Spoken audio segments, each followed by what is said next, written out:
Hey, what's up, guys? Welcome to Law-Splaining the Interwebs. I am your host, Nick Rekieta of Rekieta Law, a small law firm in central Minnesota. How are you guys doing tonight? How are you guys doing? I hope you all get peacefully impeached. I hope you get impeached on the way out. Wherever you are, if you're like leaving your house, after you leave, oh, you're impeached. I'm coming for you. You're leaving the bar, you impeached. You son of a, you're gone. Get impeached. That's for you.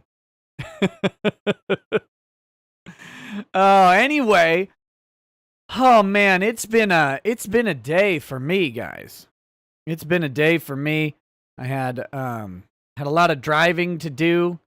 Had some things in our schedule kind of blow up. And yeah, so I've been running all over town the past 2 days. I haven't been able to get as many short videos out, and I haven't been able to get them out typically as early. Or actually, yesterday they came out early, but I wasn't able to do as many. Today they came out late, and I was only able to do 2. So there are more coming. It's just hit some personal life stuff that has slowed that down a bit. But the goal is to have 3 to 5 short videos out a day, plus this stuff. I want to make sure there's plenty of content for you guys to consume. But that is that's what's going on. Oh boy. Tonight after the show, we will be going over to twitch.tv/Rekieta Law, as we do most nights. And we will be watching a classic, a cinema masterpiece that is Bubba Hotep. Bubba Hotep, starring Bruce Campbell, and I strongly recommend, if you've never seen it, to give it a watch. You don't have to watch it with us, but you can watch it on your own. Movie Bob raid. Movie Bob is raiding the channel now. Oh my God. Okay. Randall Kildare, Army of Darkness isn't on Amazon Prime, so I can't do a watch party with it. So, unfortunately. But anyway, that's the plan for tonight, and you can trust the plan. Trust this plan. It's all coming together. Trust the plan. You can watch it tonight. Man, I was, just all around a busy day today. And of course, Wednesdays, became my family's busiest day. And I know why. I know why Wednesday became the busiest day for my family. It's plain and simple. I do a live chat, or I'm supposed to, every Wednesday.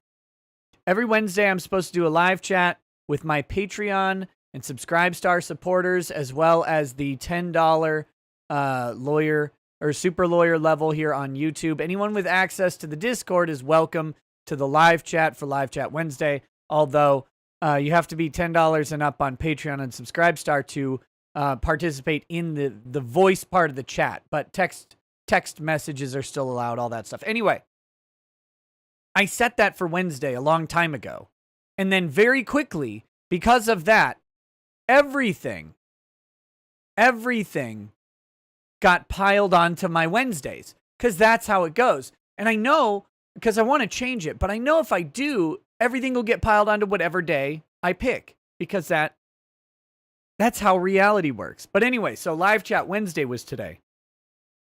It was one of my kids' birthdays today. Someone that we know is going through some stuff, which caused us to not have the same level of assistance that we normally would today, which is tough. But they're going through a tough thing too, so it's not like can't be mad about it or anything. It's just a bad situation. Then we had Doug TeNapel hit 400,000 subscribers today. And so I popped over to his live stream to say congrats to him. So that was a ton of fun. And then I had to run around town, drive kids and me all over the place. So it was it's a fun time. And in the midst of all this, I was invited onto Ethan Ralph's show, the Kill Stream tonight, but I wasn't able to do it because I was very busy. But if you don't know, and look, if you don't like Ralph, that's fine. But if you do like Ralph and you don't happen to know this, he was thrown off of DLive for like a month or something. And so he has the Kill Stream moved over to some alternate channel. I'm not really sure what it is, but he was tossed off of DLive. I would assume in relation to some of the election stuff, but I don't actually know if that's the case. But yeah. DLive, I heard, also removed Nick Fuentes, which was, I believe, their top streamer. So, I don't know what DLive's doing, but they're doing something. I guess. Oh my gosh. So anyway, it's been this is a whole new navigation of the social media environment. And that's where we are. Where everything must be like everything's a mess. I don't know how else to say it. Everything's a mess. Everything's a disaster. And everybody is on high alert. And everybody wants to screw over somebody. Because if you screw over somebody, then you're on the good side. If you throw somebody else off the internet, then maybe they won't cancel you, I think is the idea. But big tech is a cruel mistress, and the Reaper comes for all. So I wanted to, I'm going to start doing this a little bit more. I'm going to start doing this a little bit more on these live streams until people have seen it enough, I guess. Here I am on Minds, because Twitter is cancerous. But my Minds account, unfortunately, I made it not really with the channel as much in mind. I mean, I had since updated all of this stuff. My Minds account, look, it's got the old channel art and everything. It's great. Is at Nick Rec. So if you want to follow me on Minds, that's me. It's short for Nick Ricada. It's amazing. But I can't change it. So I could make a new one, I guess, but I can't change it. So you could maybe, should I just make a new one? I don't know what to do. When I made this account, I wasn't planning on having like a legitimate social media platform. So you can change this? I heard you couldn't. Make a new one? Make a new one? Hold on. Let me see if there's an easy option to change it. I couldn't change it on my phone. Now, you can change your display name. But the Nick Rec thing, it's kind of stuck in there. So I'm going to make a new one. How's that? I'm going to make a new one. So let's do this live real quick. Join Minds now. Ricada Law. There we go. Someone's going to beat me to it right now.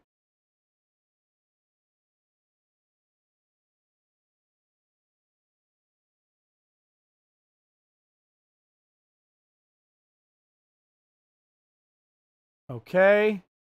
There we go. This.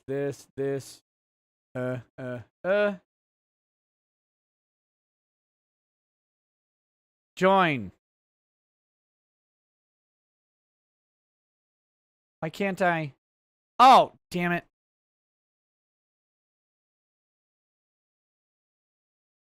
Okay. What? Oh, God.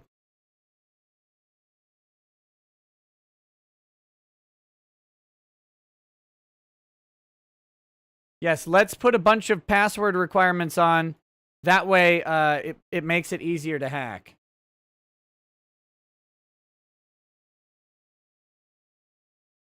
Join. Can I join this? Can I join it?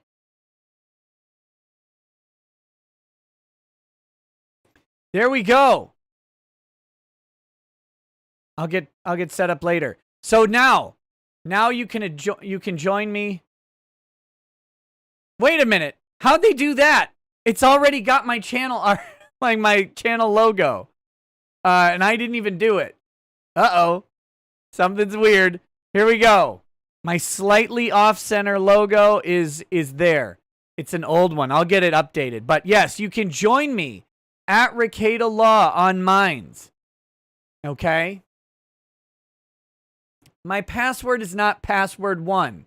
It's password $1. Come on. Come on. And the ass is capitalized in password. So anyway, you can join me on there and I will start posting. I will start Fed posting or whatever needs to be done on Minds. This is the official channel for Ricada Law on Minds. So there you go. Welcome. Welcome to it. Make sure you like and subscribe and favorite that. Okay. So I have that. I am also on Mastodon. If you are a Fediverse capable person of color only. I'm on Mastodon. I am on the paypig.org Mastodon instance, which I am proud to say. I am proud to say that the paypig.org Mastodon instance is already on the SJW block list for for everything bad. It's already there. They already made it. And I did not make the paypig.org thing. I think Dick Masterson did. But yeah, so if you want to join that, if you're familiar with the Fediverse, you can find me there at Ricada Law, same thing. But that's that. So this is the future, guys. Bouncing from social media platform to social media platform, praying to Christ that one doesn't cancel everybody you follow. That's how we do it. That's the answer. That's the answer. So go find yourself a nice, hateful platform, and your life will be better because of it. So, all right, I'm up to 70 subscribers on Minds. I can't wait to hit 100. Today, we're going to be talking about Amazon's response to Parler.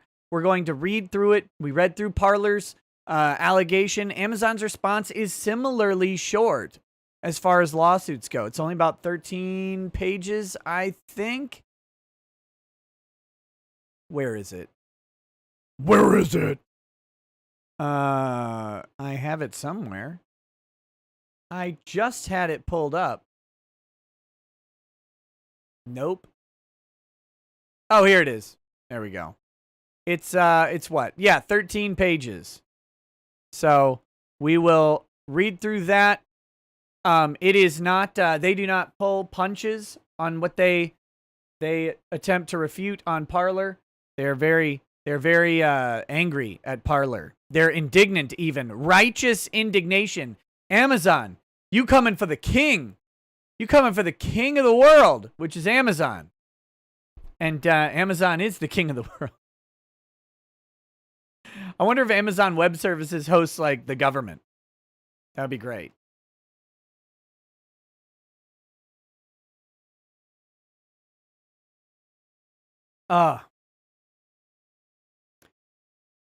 Checkmate, my Minds account got wrecked. Oh, my my whatchamacallit, my little logo went away. How did that happen? So, weird. Weird. They do host the US government. Again, at what point? Like, again, I'm all for private companies. But if Amazon shut down web hosting services for the US government, what would they even do? I made this argument with Ty about the banks. Okay, you're going to shut down MasterCard? You're going to nationalize or shut down MasterCard? They'll just go, all right, we won't process your stuff. None of those payments will work. We won't take any Social Security money into any bank. See how long that would last, right? But yeah, what if the Amazon Web Services is like, oh yeah, by the way, peace, government, you're done. Charge them with sabotage and treason. Good luck. How would you get the charge out? Oh my gosh. Anyway, it's a real question about the hype. Like, they used to talk about corporate and government partnerships, but it wasn't like this. There wasn't the ability for private corporations to really control government. I mean, in some ways, I guess there was a time where rail lines could have had an impact on government, because if they had to move troops by rail, theoretically, but I don't think that was ever the type of issue that we're dealing with. So it's a mess. They have a lot of power right now.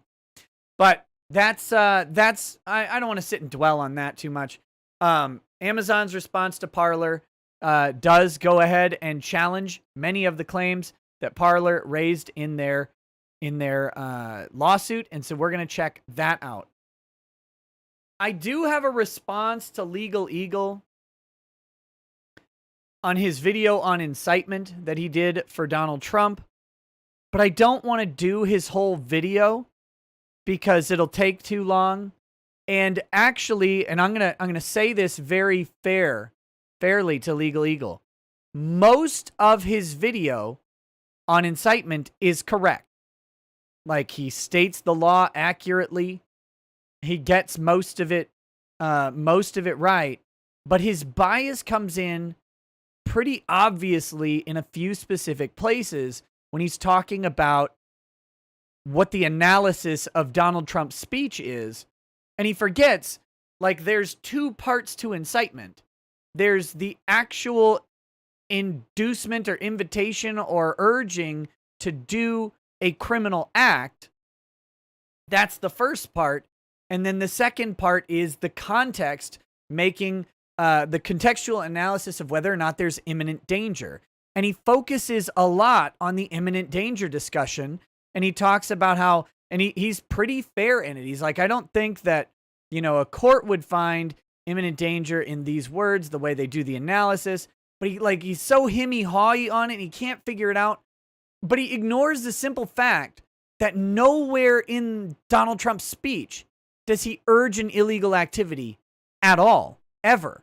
Like, not even in some weird context where you read into it. So it's like, okay, I get that you're saying that they could interpret knowledge of the imminent danger and all of that stuff, but there's no illegal act. Not at any point does Donald Trump raise an illegal act. Same with Rudy Giuliani. They don't raise illegal acts in their speech or ask anyone to do them. Not even like implicitly advocating for it. So there's no way to get to incitement in the legal sense. And the reason he can't get there is because he is a biased monster. And there are lots of biased monsters running around. Now, everybody has bias. Like, I have bias. I try to be open and overt about those biases. I'll tell you where I'm coming from, and I'll generally tell you my opinion on things from the get-go. And if I ever miss that, you can always ask. I'll just tell you what I think. Because at least for now, thinking still isn't a crime. But, that's changing quickly. So I'll tell you my biases. I try to do it ahead of time, but if I miss it, you can always ask and I'll try and address it. There's a difference between having bias and pretending that you don't. And this has been my problem with Legal Eagle for the longest time in all of his content because of the way he sold himself. It's like, hi, I'm this goofy guy who looks at legal movies and analyzes how the law is played. It's not played out accurately. Shocker. I try and figure this out and explain it to people and then talk about my law school program. Okay, great. But then he started getting political and into controversial topics. And once he did that, he kept his air of, I'm just a lawyer telling you how things are. But that's not true. You're not just a lawyer telling people how things are. You're an advocate in a very specific way with a very specific intent and bias behind the words. And if he doesn't realize this, that might be worse. So he's either lying or a moron. But I think he's just trying to subtly misrepresent. And he tries to couch it in this very fair way. And his demeanor and approach is very unassuming most of the time. And he gets really upset sometimes. And he genuinely is holding back his emotions, right? Like he does that. Okay, it's a nice affectation, but I think you're a baby. Anyway,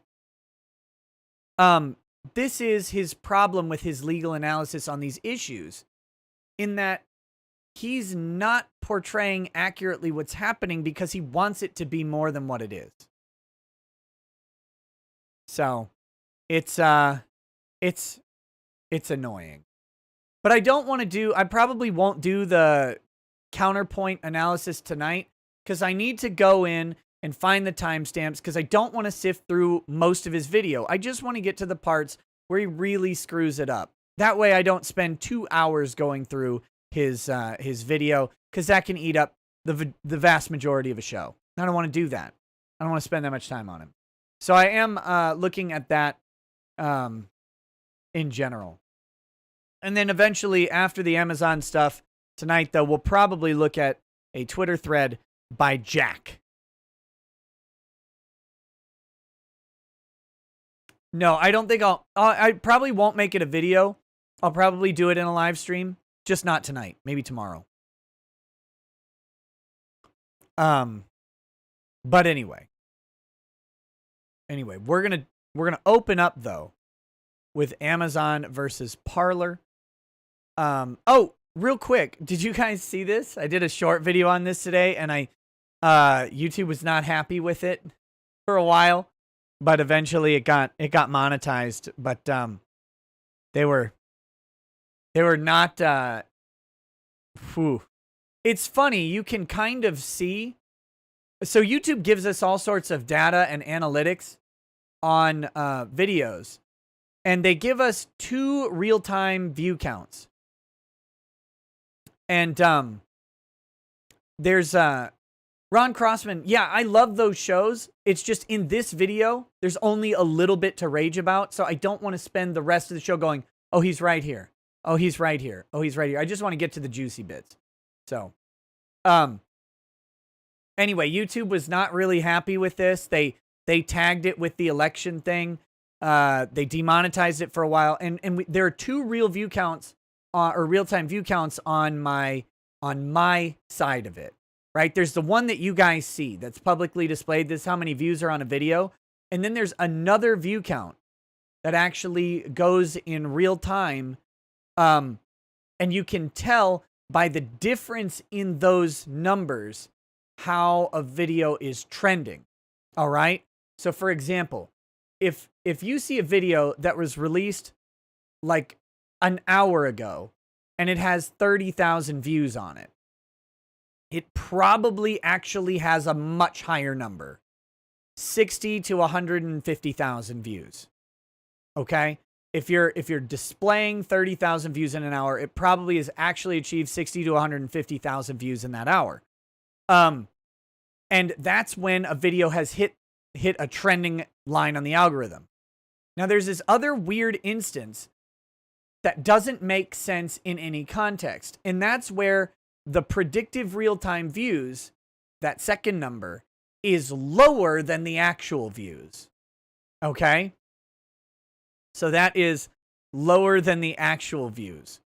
So I had this happen today where the video is showing, like live for everybody to see that it's got 10 or 11,000 views. But when you go on the app, it shows 7,000 real-time views, which means that it's untrending. Does that make sense? And so it, Movie Bob Raid. Oh my God. That's great. Welcome. So there's the untrending portion of it. And when it does that, that's when you know your video's going to tank. Well, this video on this issue was that way at first. And then YouTube flipped a switch on it or something happened and it went to the opposite. So it went into a slight trend. But of course, after the crucial initial 2 hours of a video, this is deep stuff. Anyway, long story short, in Texas, they've made an arrest for voter fraud. They've made an arrest for voter fraud. And of course, it was this lady, Rachel Rodriguez. Rachel Rodriguez, who is a Democrat ballot harvester in Texas that was exposed by Project Veritas.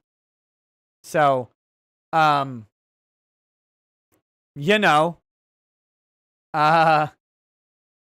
happened. So she's being charged. She faces 20 years in prison, up to 20 years in prison, if she is found guilty. It is preposterously difficult to prosecute these crimes, unless, of course, you have an admission to committing them on video. So that's going to be tough for her. That's going to be tough for her. All right. But it didn't, none of it happened. There isn't any. It's not real. Okay, 2 very brief things, and then we're going full into the Amazon Parler stuff. So, I received a book in the mail today from a guy, Steven, who has sent me a bunch of different books lately. This is 4 in the Core. And if you notice, the author is Richard C. Meyer. So this is his memoirs book that he wrote. And I do appreciate this. There, your boy Zach, right there on the thing. So very, very interesting. Thank you, Stephen, for that. I think I have almost the entire collection of your boy Zach's writings that come before Jawbreakers. So there is that. And then the other thing that happened, this is a beautiful thing. This is not a gift from a fan. This one I had to procure all on my lonesome. This is the Boss Hog 7. The newest edition of the Whistle Pig Boss Hog. So, we've got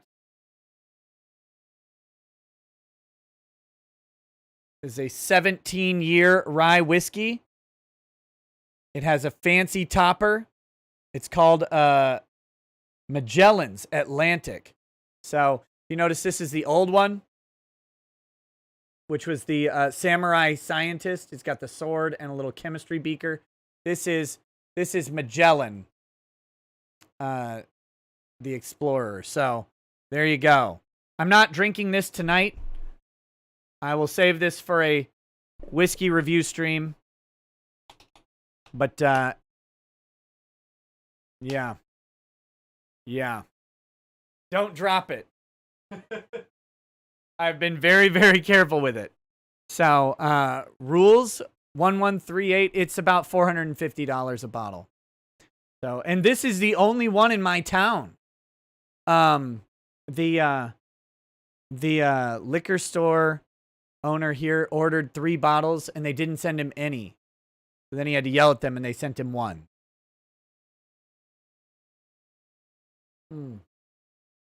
All right.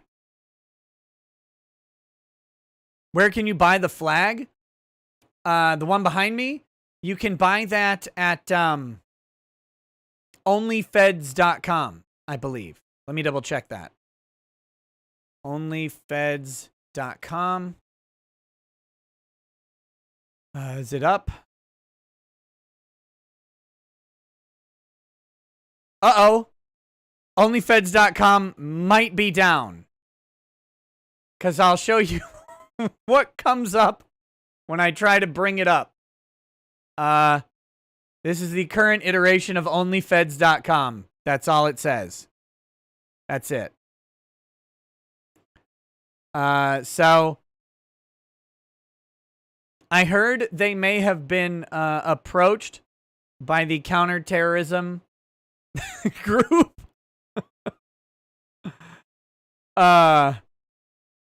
Because some of their products may have shown up on Capitol Hill in some video and photos. So unfortunately, OnlyFeds may be down.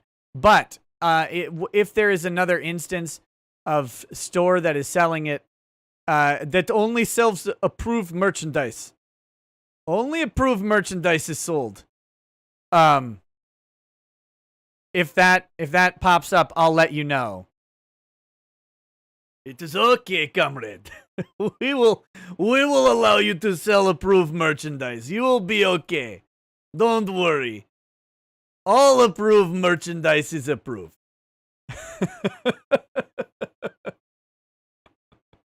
So that's what's going on. Okay, Cabby Booze. Wow, sent $100 and says donating to random streamers to share some Wednesday cheer. Hey, thank you, Cabby Booze. Much appreciated. That certainly does bring me some Wednesday cheer, and I hope you have some cheer back to you. Thank you very much. All right. So with that notion, we've got a couple other super chats to read, and then the topic of discussion to start, which is this lawsuit. What is this?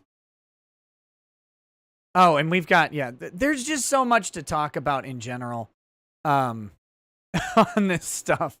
There's so many stupid things being said in Congress right now. I can't take it. Can't take it. Shortround in chat. Shortround, you're in chat? Where are you? Shortround, if you have a backup, DM me, buddy.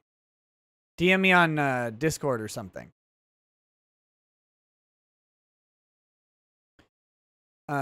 Okay. Let's see. We have...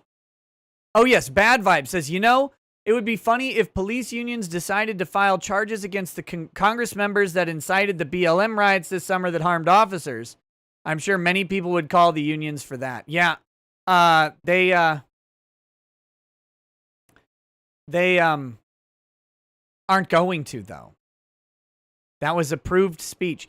And I don't know if you know this, but the Democrats are in charge of everything now. So no one wants to oppose their power because it's personally dangerous to do so. He's dropped by all payment processors. Oh my gosh. That's insane. Again, this is the world we live in. You sell a product, it shows up. It shows up at the protest. By the way, didn't you sell Antifa stuff too? If I'm not mistaken. But yeah, it shows up at the protest and therefore he is canceled forever. Yeah, Shortround, do you accept barter? Can I ship you a chair? I'll manufacture a chair out of wood from my backyard and mail it to you in exchange for goods.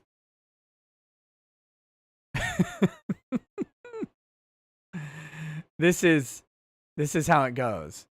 Super Cuckarot says, hey, Nikki, you better not impeach me. Take a shot with me on my birthday. I haven't donated in a while, so here's a few bucks. By the way, mine's is my favorite alt site. Well, I can take a shot with you. What do we got? Instead of having the 17-year Whistle Pig Boss Hog Magellan's Atlantic, I will instead have an 18-year Whistle Pig Double Malt. So this is a nice beverage. I'm not going to do it as a shot though, because I don't like taking shots of 18-year whiskey.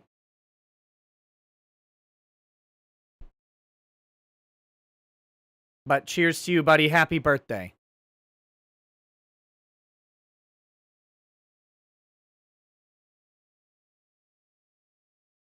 Okay. Let's Nuxu cows in the chat.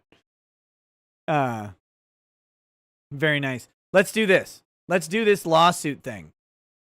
I guess that's why we're here, right? So this is Parler LLC versus Amazon Web Services. This is Amazon's opposition to Parler's motion for temporary restraining order. Now, mind you, the procedural stance of this case is important. At this point, they're not to the merits of the case. I mean, they've alleged the merits in the complaint, but the main goal is to get an injunction against Amazon's removal of Parler from their service. If they can get an injunction and they can get the court to order Amazon to keep their services running for either the 30 days as they alleged in their contract or indefinitely during the pendency of the action, Parler can buy itself much needed time to get back up and running, continue adding subscribers, make a show that they'll be around for a while, and also start working on that, continue working on that transition to another web host. And then that way they can try and keep their momentum going while they're shut down. But don't worry, guys. According to Jack, this was not coordinated in any way. Trust me, Jack is pretty sure they didn't coordinate this. I'm not joking when I say that Jack, the CEO of Twitter, said he was pretty sure Twitter didn't coordinate this with Amazon Web Services. So, okay. I guess. Ken A, you have some side work to do later, Nick. Night chat. Have a good stream. Hey, thanks, buddy. Keep rolling. All right, so, but again, we're going to talk about Jack's stuff later. Here is the introduction. But yes, this is a fight over the initial temporary restraining order. They are not actually answering the lawsuit with this document. The answer will come at a later time. Right now, they're fighting because they have significant amount of time to answer. What they don't have is significant amount of time to answer the emergency restraining order request. That's what this is. Introduction. And their intro is strongly worded here. This case is not about suppressing speech or stifling viewpoints. Okay. It is not about a conspiracy to restrain trade. I guess. Instead, this case is about Parler's demonstrated unwillingness and inability to remove from the servers of Amazon Web Services content that threatens the public safety, such as by inciting and planning the rape, torture, and assassination of named public officials and private citizens. There is no legal basis in Amazon Web Services, customer agreements, or otherwise to compel Amazon to host content of this nature.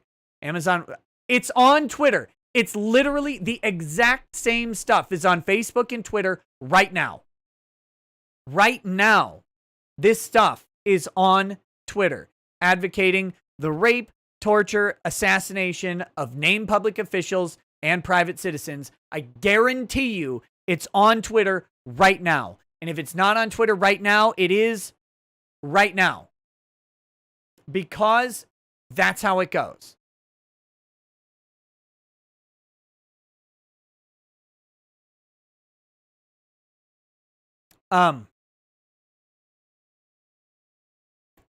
Amazon notified Parler repeatedly that its content violated the parties' agreement, requested removal, and reviewed Parler's plans to address the problem, only to determine that Parler was both unwilling and unable to do so. Amazon suspended Parler's account as a last resort to prevent further access to such content, including plans for violence to disrupt the impending presidential transition. Now, of course, this is all happening still on Twitter and on Facebook. It absolutely is.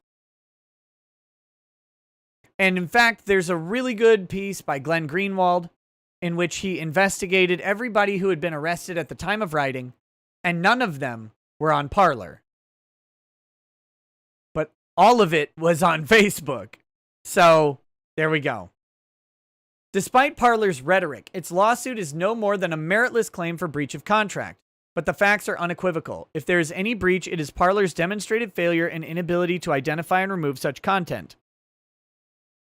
Amazon was well within its rights to suspend Parler immediately for those failures. And again, this is the disputed claim. When I talked about Parler's lawsuit the first time, I mentioned that their goal probably isn't to win on the antitrust action, and their weakest claim is the tortious interference claim. That is by far their weakest claim. The antitrust is weaker than the breach of contract. The breach of contract, we have to rely on what Parler said was in the contract. Without seeing the agreement, I don't know.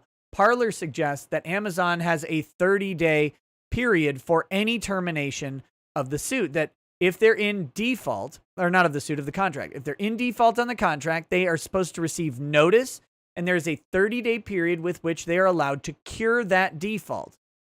Now, Amazon is likely going to come back and argue that they did not cure a default within 30 days of notice. Parler suggested that they received notice and by 2 days later had removed everything that Amazon had noticed. They had cured their default within 2 days. Amazon's going to present the alternative set of facts here. And that's the trick. So the question is Amazon within its rights to suspend Parler immediately, or are they bound by explicit language in their contract which requires them to give a 30-day notice period and the opportunity to cure? I don't know. I haven't read the contract. Super Cuckarot says they have a map of Parler users at the Capitol. Is that true? Maybe. I don't know. Here's the thing, though. If they're Parler users at the Capitol, were they on Parler making their plan? Because, like, if they're just Parler users, guess what? There's a whole shitload of Twitter and Facebook users at the Capitol and YouTube. You got to shut them all down, right? I bet a ton of people at the Capitol use Amazon and Amazon Prime. That's what they really should track, the number of Amazon Prime members at the Capitol protest, and especially ones inside the building. I think we should go after that.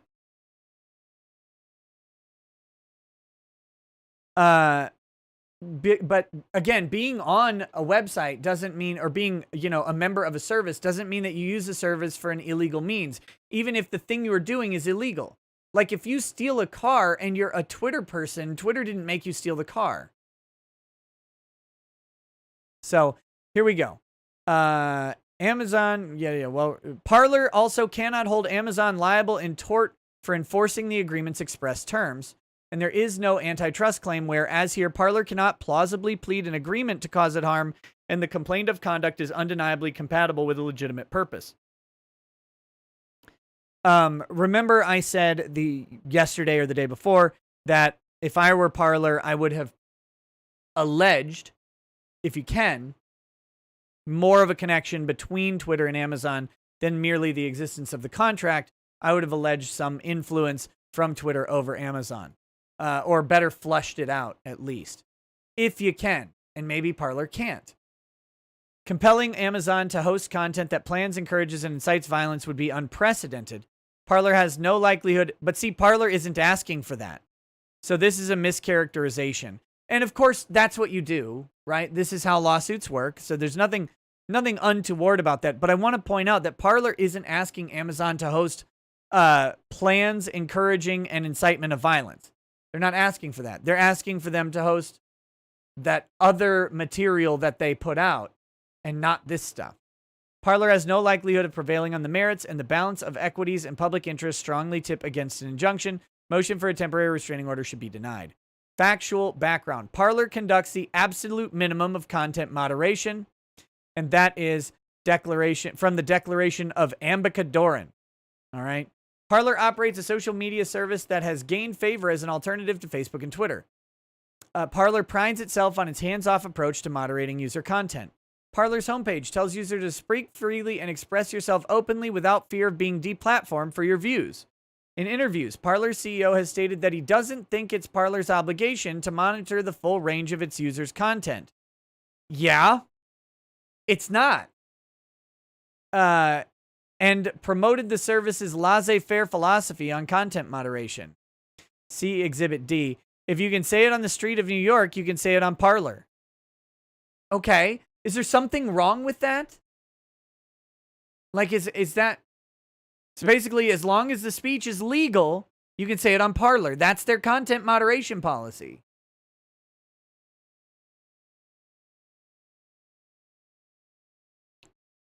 Oh, I don't see a problem with this policy. What we've decided to do is, let's just not do any curation, no fact checking, let people do that on their own. Yes? Please, stop telling me how good Parler is. Attributing Parler's projected growth to not moderating content as other social media services do.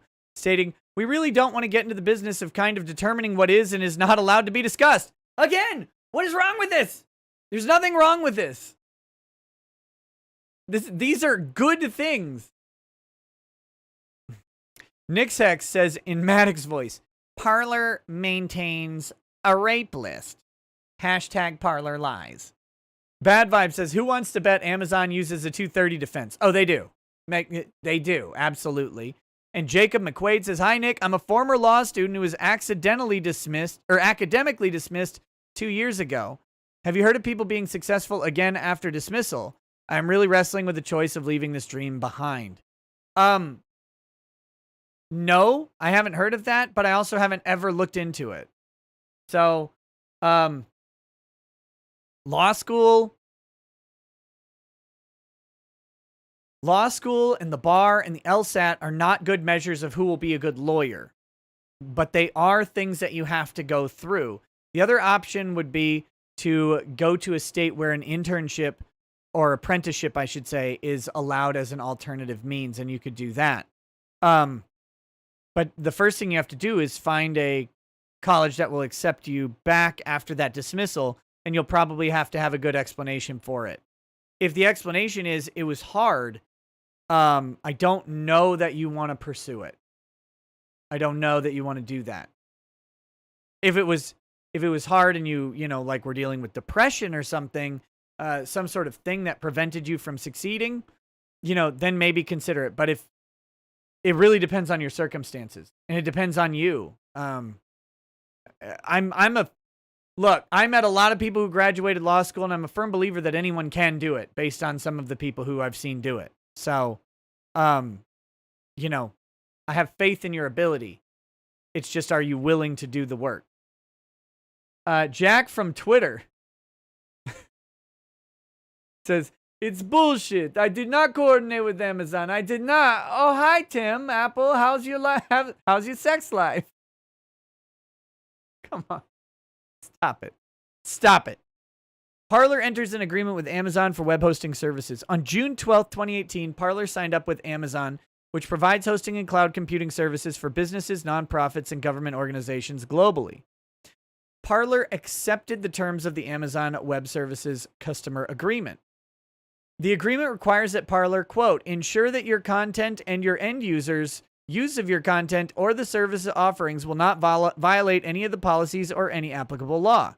It makes clear that Parler is solely responsible for the development, content, operation, maintenance, and use of the material on its service. Quote, you will ensure that all end users comply with your obligations under this agreement. The agreement also requires Parler to immediately suspend access to content that it learns violates its obligations under that agreement. Parler further agreed to comply with Amazon's acceptable use policy. The acceptable use policy in turn makes clear Parler's agreement not to use Amazon Web Services to host certain content, including content that, quote, violates the rights of others or that may be harmful to others. Well, what does that mean? What does that mean? That doesn't mean anything. The agreement further makes clear that Amazon may suspend or terminate an account immediately upon notice if Amazon determines that an end user's use of the service poses a security risk to the service offerings or any third party, or otherwise breaches the agreement. So there you go. They have a, they have an exhibit of the agreement in here. Let me see if I can pull that up. Find cases. 221-CB-00031. Search. Parler versus Amazon. Do we have a copy of the contract? I'm sure it's short. Let's see.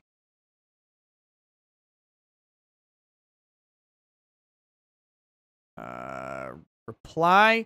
Oh, damn. Parler has already replied to this as well. So here we go.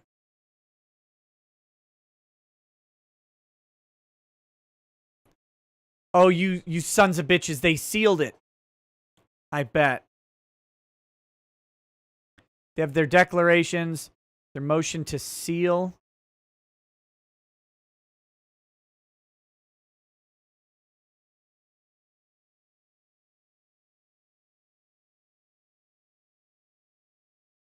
Let's see. Request the opportunity to withdraw the 2 declarations from the record rather than unseal them.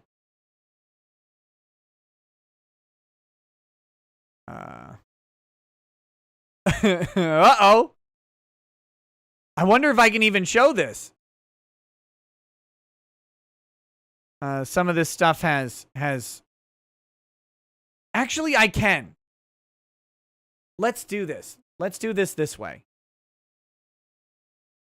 They have some examples of tweets in here or things, okay? Now, these are not my words, and I am not advocating any of this activity, all right? But on Parler, it said, time to burn down Amazon delivery trucks, keep burning them until they reverse course. Okay, let's analyze this. Is this a threat of violence or incitement? I'll tell you right now, no. Nope. That does not meet the legal definition of a threat of violence or incitement. It doesn't pass the imminent danger test set up by Brandenburg.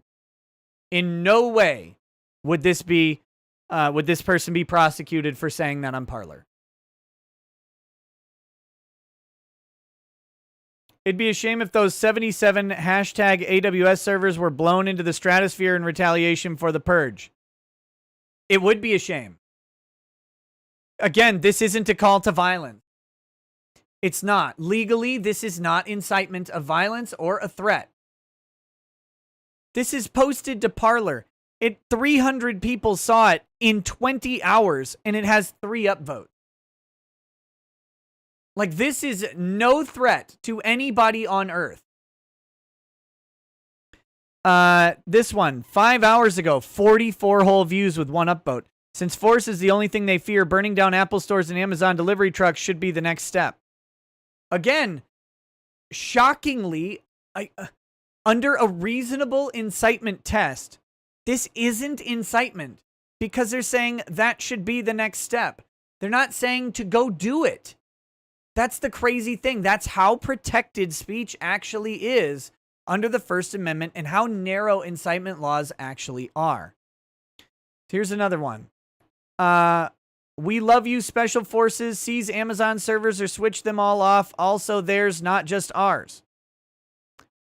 Okay. Again, is this incitement? No. Here's this one.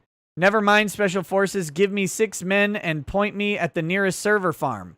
There's another interesting thing where you can't incite yourself to violence.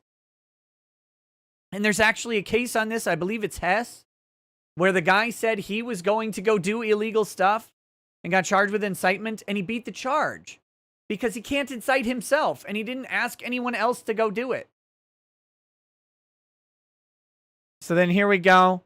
This person, would it be inappropriate to suggest mostly peaceful protests outside every Amazon building with Molotov cocktails and gasoline? We can say we're with BLM. Well, the answer to that question is, I guess it is inappropriate to suggest that, right? Again, is this a call to action? Is it other than rhetorical hyperbole? Is there imminent danger of this happening? This one has 8.4 thousand views, so this is very, very popular compared to the others. And a less than, a 1% upvote rate. And then here we go. Death to Zuckerberg, real Jeff Bezos, and Jack Dorsey. And then someone blanked out. Whoever knows. I don't even know who this is. But does Amazon realize that by putting this hate onto a government server, they're forcing themselves to host it?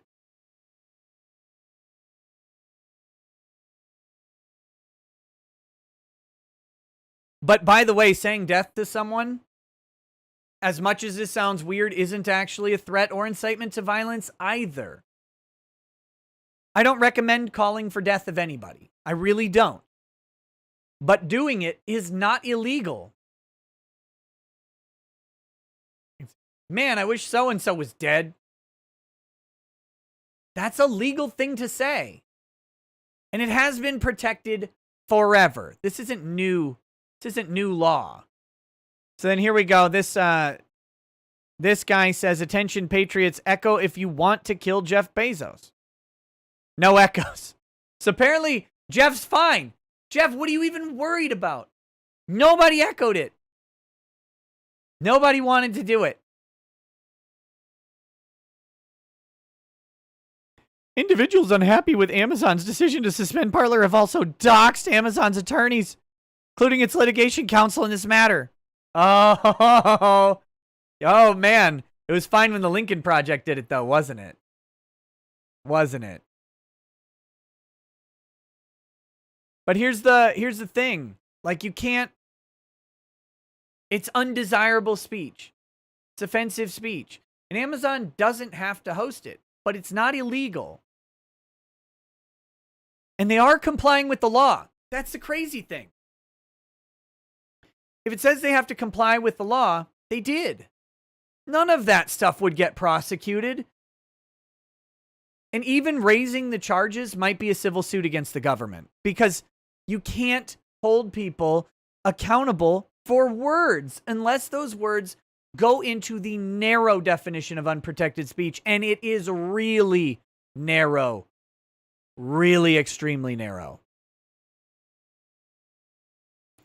Anyway. All right.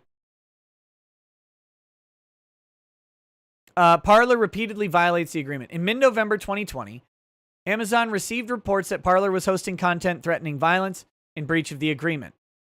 On November 17th, seeking to better understand Parler's approach to content moderation, Amazon provided Parler 2 representative examples, asked whether this type of comment violates Parler's policies, and asked for more detailed information on Parler's policies and processes for handling and mitigating such content. 2 days later, Parler responded that it had referred one of the examples to its regular contact for investigation. Over the next 7 weeks, Amazon reported more than 100 additional representative pieces of content advocating violence to Parler's chief policy officer, including, quote, fry 'em up, the whole fucking crew, Pelosi, AOC, the squad, Soros, Gates, Chuck Schumer, HRC, which I assume is Hillary, Obama, Adam Schiff, BLM, Antifa, we are coming for you and you will know it. Again, are they talking about literally frying someone like in oil? Because threats of violence have to be literal, not idiomatic, and not metaphorical. Hashtag Jag Dorsey, you will die a bloody death alongside Mark Zuckerturd. Very clever. Zuckerberg. Thank you to the attorney who clarified that they're talking about Zuckerberg. Woohoo! It has been decided and plans are being put in place. Remember the photographs inside your home while you slept? Yes, that close. You will die a sudden death. Again, I guess call the cops. But that's not an illegal. These aren't illegal. They're not illegal. They're very LARPy, but they're not illegal. We are going to fight a civil war on January 20th. Form militias now and acquire targets. Okay? Oh, I don't have the live chat on. Now I'm the censor. Maybe I'm the bad guy. I guess. But weirdly enough, you can...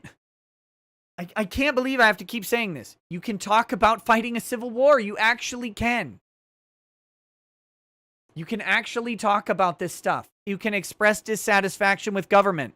That's kind of the whole point of the First Amendment. I don't know if anybody caught on to that. On January 20th, we need to start systematically, can't spell, sick, assassinating, sick, liberal leaders, liberal activists, BLM leaders and supporters, members of the NBA, damn, NFL, MLB, NHL, mainstream media anchors and correspondents, and Antifa. I already have a newsworthy event planned. Now see, this one is getting close. It's getting close and should maybe, possibly be referred to law enforcement. But guess what? I bet this person wouldn't be prosecuted, even after investigation. Quote, shoot the police that protect these shitbag senators right in the head and then make the senator grovel a bit before capping they ass. I don't like sitting and defending speech like this. I really don't. But this is the imminent danger test. This is the imminent danger test. While these words might be able to be found as calling for an illegal action, because these are very specific words. So it might pass that. Is there imminent threat of this being accomplished? Is that a reasonable expectation of the speaker?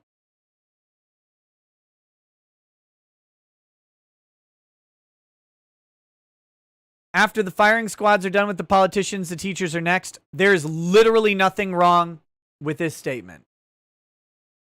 Again, it's not desirable speech, but it is certainly legal. Death to Zuckerberg, Bezos, Jack Dorsey, and Pichai. Who's Pichai?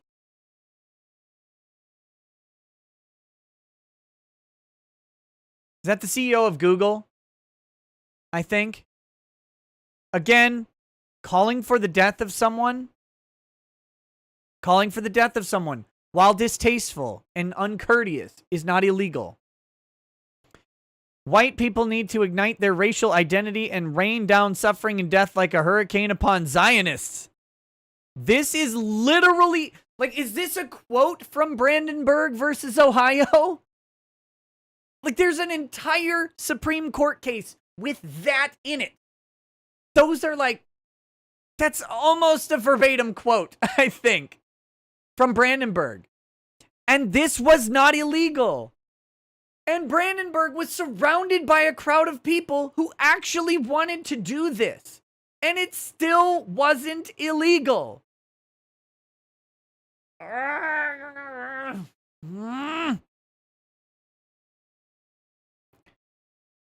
a target on these motherless trash. Antifa. They aren't human. Taking one out would be like stepping on a roach, no different. Again, we've got the imminent danger test on all of these.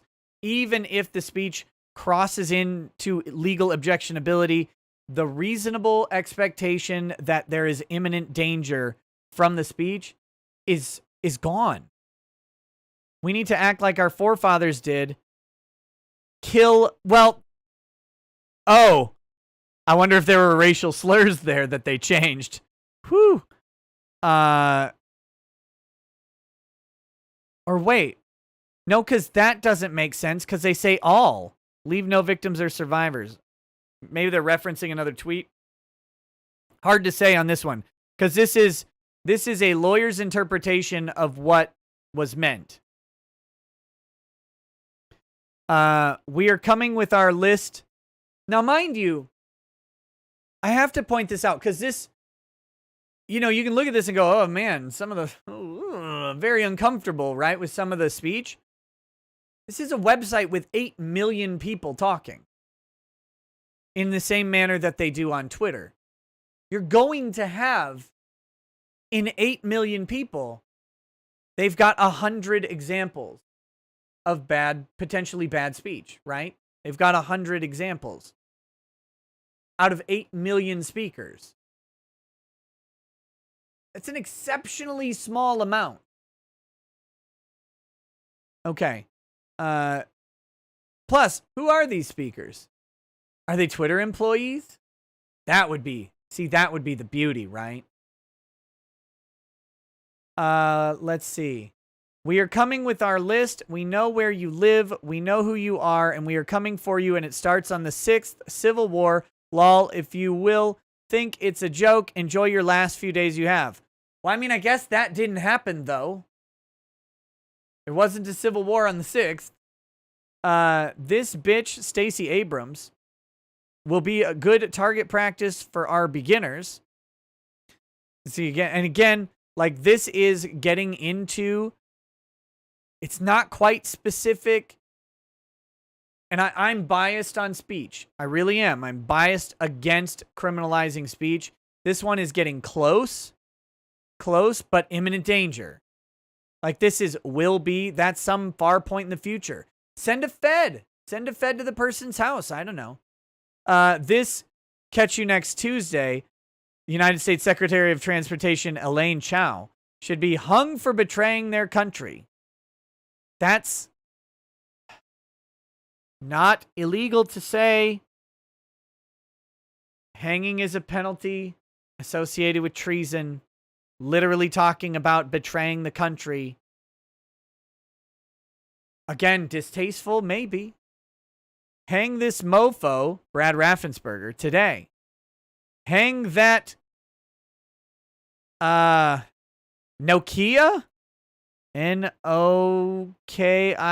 Nope, there's an extra letter. So it's not a Nokia phone.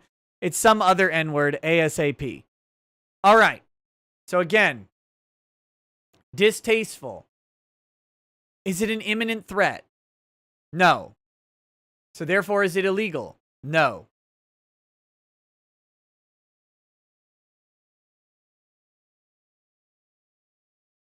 Amazon exercises its right to suspend Parler's account. On January 6th, by the way, according to Parler, every single one of these was removed when brought to their attention. Every single one of them. I have to remind everybody that Parler actually did this.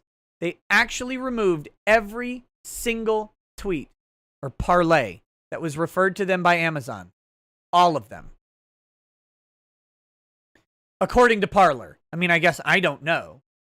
Amazon exercises its right to suspend. January 6th, rioters supporting President Trump's efforts to overturn President-elect Biden's victory stormed the U.S. Capitol. 5 people died, including a police officer. The FBI and other law enforcement agencies have since opened at least 25 domestic terrorism cases related to these incidents. Cool story.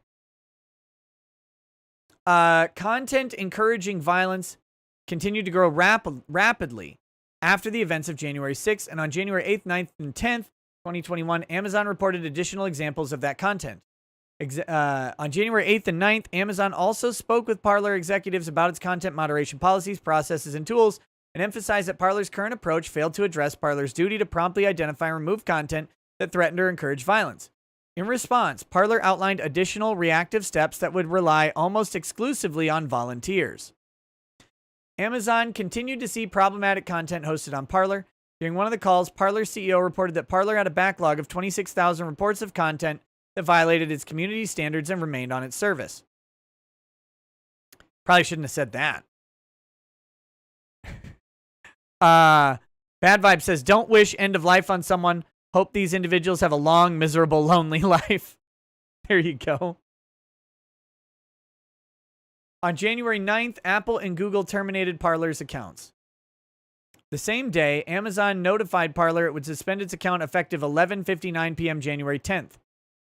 There's a footnote here. It says, Parler accuses Amazon of leaking this letter to the press before sending it to Parler, but this is based on an erroneous assumption that the timestamp on the email showing Parler received the letter reflects Pacific time rather than Central time. In fact, Amazon sent the letter to Parler before the press obtained the letter. Well, let's let that issue go to trial, Amazon.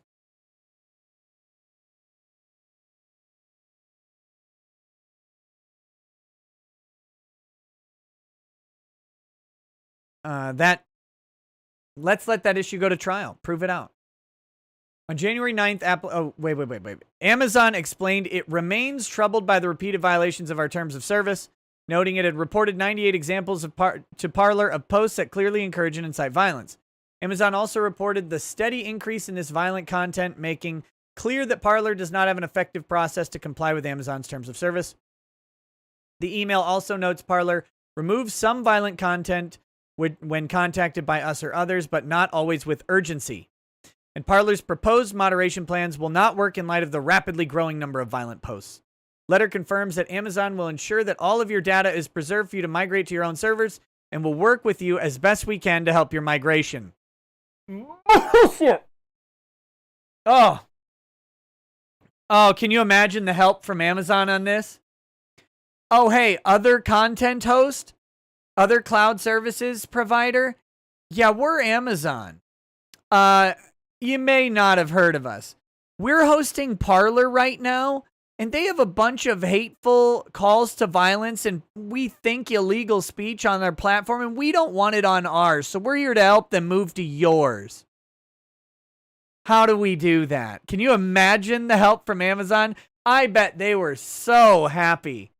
So happy to help. Wow. Very, very useful. Fuckers. That evening, Parler CEO posted that we should be operational within less than 12 hours of downtime after Amazon abruptly pulls our access. He also posted that Parler had prepared for events like this by never relying on Amazon's proprietary infrastructure and building bare metal products. I guess that wasn't true? I don't know. Parler filed its complaint and motion for temporary restraining order January 11th. See, I think he made this post, or these two posts, before he had actually talked to any other vendors who all shut him out. This was on Saturday, and then on Sunday, his tune had changed dramatically when he said, everybody turned their back on us. Parler filed its complaint and motion for temporary restraining order January 11th. Despite speculation in this complaint, Parler alleges no facts that could possibly support its claims for breach of contract, tortious interference with prospective economic advantage, or violations of the Sherman Act. Argument. All right. A temporary restraining order is an extraordinary and drastic remedy. The standard for issuing a temporary restraining order is substantially identical to the standard for a preliminary injunction. The plaintiff must establish 1, it is likely to succeed on the merits. 2, it is likely to suffer irreparable harm in the absence of preliminary relief. 3, the balance of equities tips in its favor. And 4, an injunction is in the public interest. Failing that, even were there serious questions going to the merits, and there are not, preliminary injunction may issue only if the balance of hardships tips sharply in the plaintiff's favor and the other 2 winter factors are satisfied. If you're going to argue that the balance of hardships doesn't tip sharply in the favor of the company that will go out of business if they don't get it, versus Amazon, who will not be damaged in any way by hosting Parler for another couple days, yeah, I don't know how they get there. I don't know how they get there. Parler has not satisfied any of these elements. Parler cannot show a likelihood of prevailing on the merits. AWS did not breach the agreement. To establish a breach of contract, a plaintiff must identify the specific term of the contract the defendant allegedly breached. And the citation says, no contract claim where plaintiff failed to identify a section of contract breach. Parler claims AWS breached the agreement by failing to provide 30 days notice of termination. To be clear, Amazon Web Services suspended and did not terminate the account.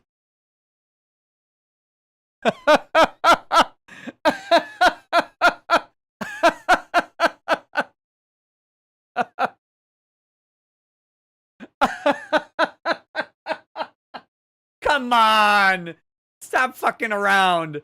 Come on. Oh, we just suspended it. We didn't terminate it, though. We're going to bring it back.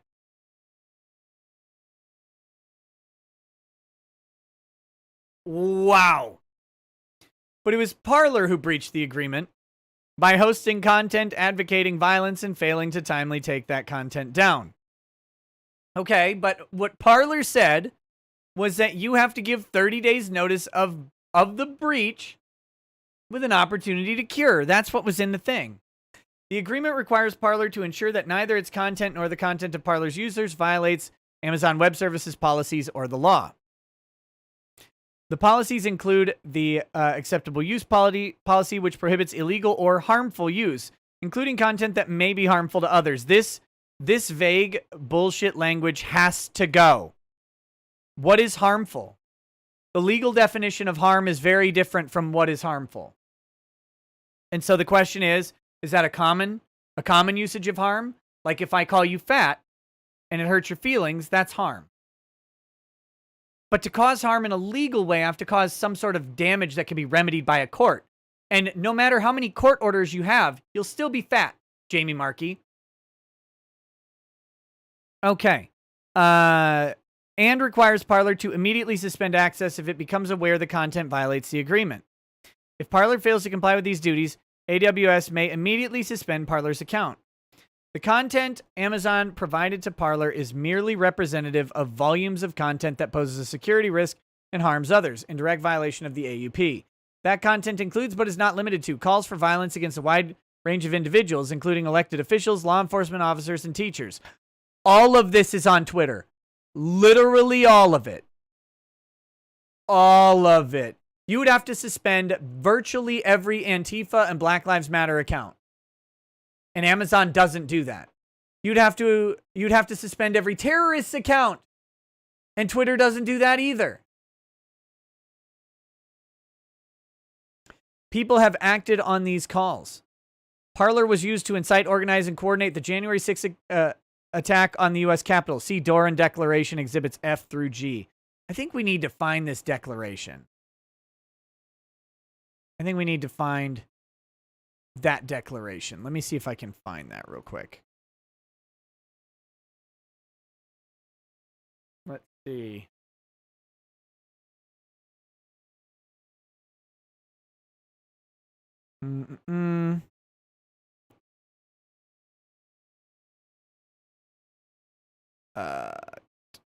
Which one is it?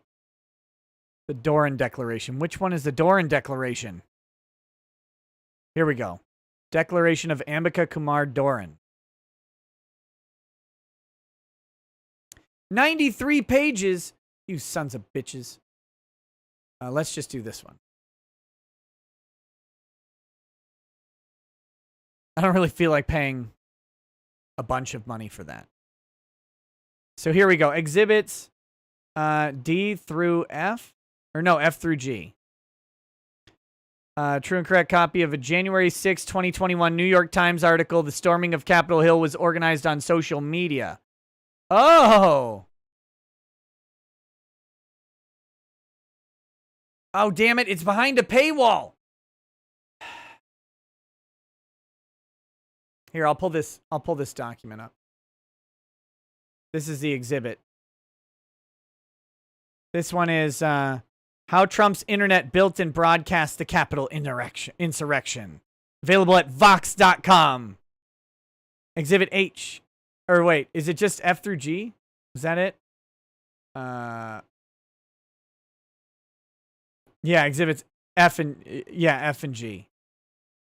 So they cite New York Times and Vox.com, which of course are perfectly reliable and truthful arbiters of information. I wonder if it says, let's see if Twitter's in here and Facebook. This will be good. Yeah, I'm going to archive right now.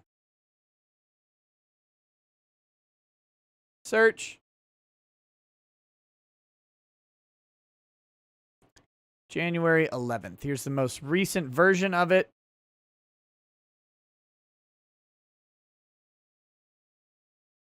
Okay, the storming of Capitol Hill was organized on social media. On social media sites used by the far right, such as Gab and Parler. Directions on which streets to take to avoid the police. And which tools to bring to help. Oh, they just left out Twitter and Facebook? As Facebook and Twitter began to crack down on groups like QAnon and the Proud Boys over the summer, they slowly migrated to other sites that allowed them to openly call for violence. So that's the only mention of Twitter. And that's the only mention of Facebook. Yeah. Okay. Sure. Hopefully, Parler. Hey, Parler CEO. Matsy, I think is your name. If you're watching, make sure you cite Glenn Greenwald's article where he investigated and found that it was actually organized in advance on Facebook. Make sure you do that and point out that it's not just Parler and Gab. The only place any of these people, none of them were on Facebook or Twitter. They have the entire world on their websites, but none of them were there, and none of them talk on there. Oh my God. Yeah, and also bring up the excellent question of why Facebook or why Twitter had to ban 70,000 accounts after the storming of the Capitol. After it. Amazon reported to Parler over many weeks. By the way, I just want to point out. Let's see.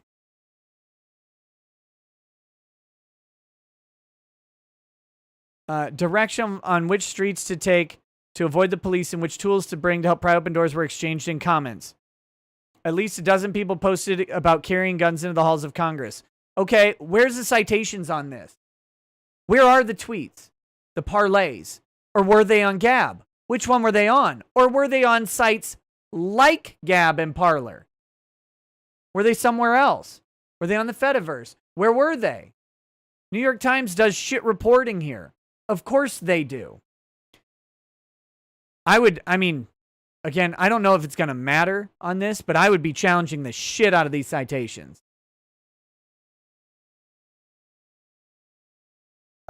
Okay, here we go.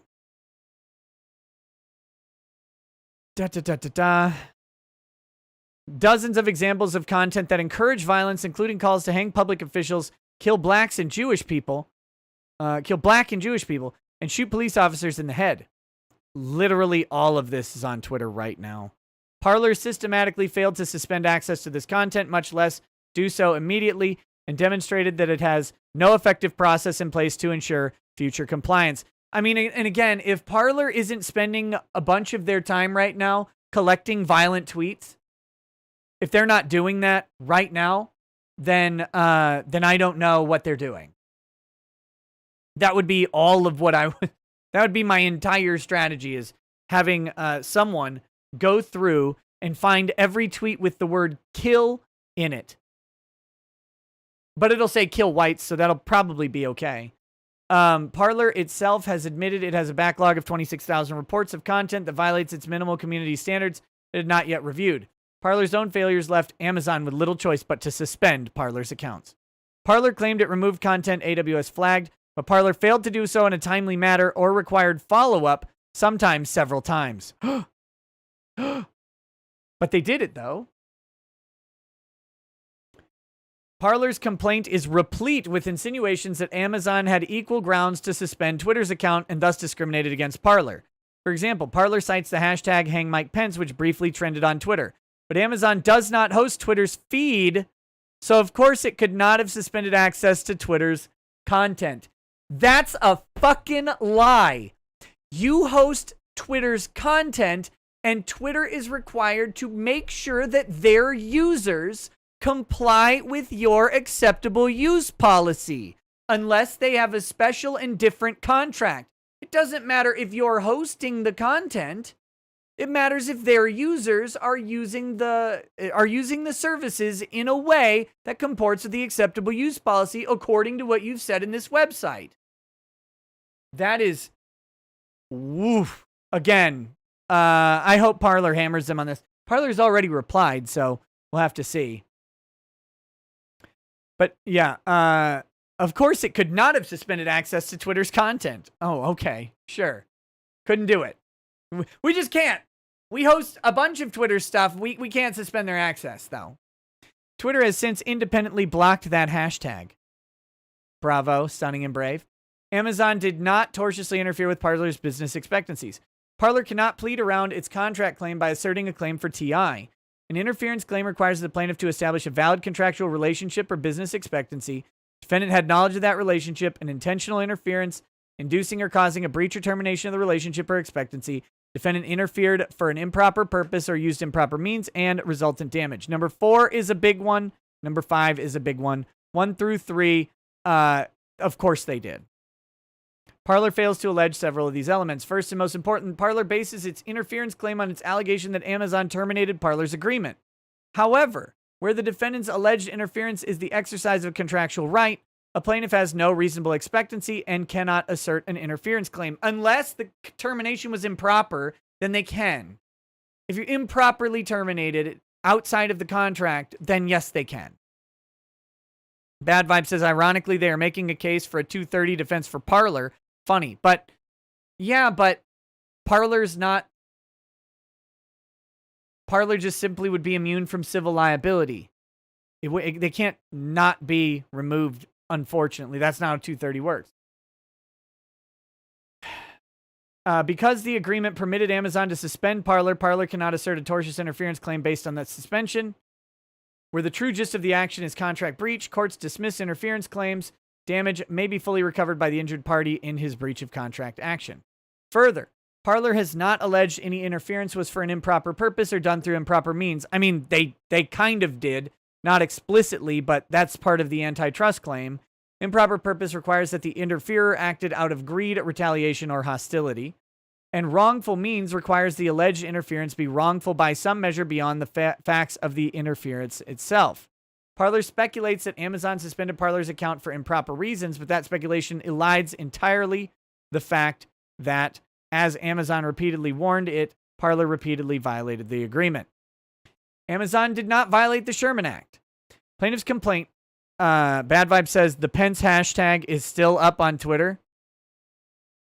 Is it just going?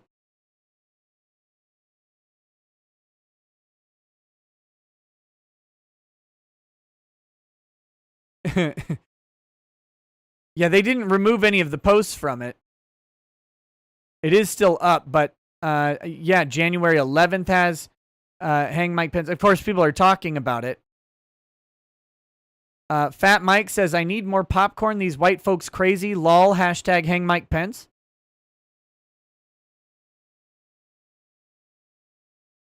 There you go. But they took it off of trending. That's the argument there. Plaintiff's complaint fails to plead the most basic elements of a Section 1 claim. Section 1 requires that a contract, combination, or conspiracy among two persons or distinct business entities, which is intended to restrain or harm trade, which actually injures competition, and harm to the plaintiff from the anti-competitive conduct. As the Supreme Court held in Bell Atlantic versus Twombly, a plaintiff claiming a Section 1 violation must plead enough factual matter taken as true to suggest that an agreement was made. Applying same principles to vertical agreements, but Parler does not even claim Twitter and AWS communicated about Parler. I think I said that. Much less formed an agreement, nor could it, as a senior Amazon Web Service executive testified, Amazon Web did not authorize and is not aware of any such communications. Well, I mean, that's pretty self-serving. The complaint alleges only that Amazon has agreed to provide cloud infrastructure to deliver Twitter feeds, and then asserts that Amazon is violating Section 1 of the Sherman Antitrust Act in combination with the defendant, Twitter. As Twombly holds, this does not suffice to survive a motion to dismiss. Quote, a conclusory allegation of agreement at some unidentified point does not supply facts adequate to show illegality. Let's get something very clear here, okay? This is a major civil procedure case. It is the Iqbal Twombly line of cases. And it's Iqbal versus Ashcroft and Bell Atlantic versus Twombly. And it is all about factual pleading standards and avoiding conclusory statements, okay? Amazon is right in their criticisms of Parler, and that's why I brought them up in the other video. But Bell Atlantic Corp was absolutely engaged in violations of the Sherman Antitrust Act. They absolutely were. Bell Atlantic was definitely a trust. It would be broken up later, and they were definitely doing it. Like, this is a procedural argument. They failed in their procedure, but Bell Atlantic was absolutely engaged in anti-competitive behavior. Twombly just couldn't allege a specific meeting that took place, because how could you? You don't have access to that information. And even though Parler has said that Amazon and Twitter are not acting in concert, I absolutely think they are. I think you'd be foolish not to. Let's see. Here we go. Further, following Twombly, courts dismiss Section 1 complaints when there is an independent business justification for the observed conduct and no basis for rejecting it as the explanation for the conduct. Where there is an understandable and legitimate business reason for each defendant's conduct, plaintiff fails to state a Section 1 claim. Okay, so what they did on this with Bell Atlantic and Twombly was, I mean, we can tell, we see that no telecommunications companies are competing with each other in metropolitan areas. And when they do enter the same metropolitan area, they basically somehow carve out a line and segregate the city into specific zones where they don't compete. But the business reason that was legitimate for this to happen is that, well, maybe they just decided it was better to not compete on their own and never talked about it at the golf course or anywhere else. That's the legitimate reasoning the court used. Is that, well, there's a legitimate business purpose in not competing because maybe you just don't want to. They all just decided on their own that no one wanted to compete in the entire industry. And again, they were absolutely engaged in anti-competitive behavior.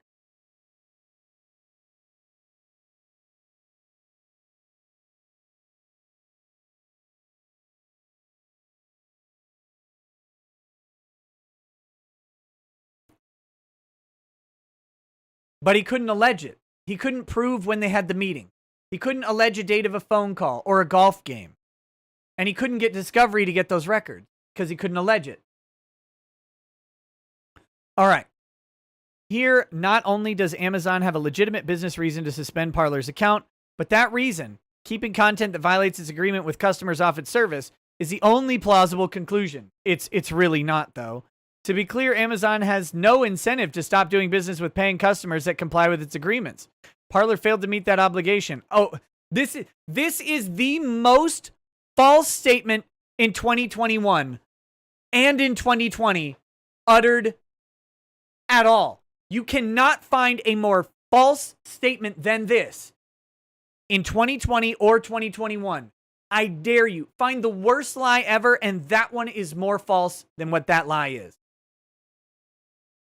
2020 has been the year of stopping doing business with paying customers that comply with agreements. It has been the specific year. Cancel culture is run fucking amok. And it has nothing to do with paying customers and abiding by agreements. It has everything to do with their public perception in a world where they created the notion that the public would perceive them negatively and then decided to act on it. But the public doesn't actually perceive anyone negative for any of this stuff. Again, the public is not going to stop using Amazon because they host Parler. No one is. No one is. No one actually thinks that way. Buy your own servers if you want freedom. You won't be able to have those servers online, Evan. That's the problem.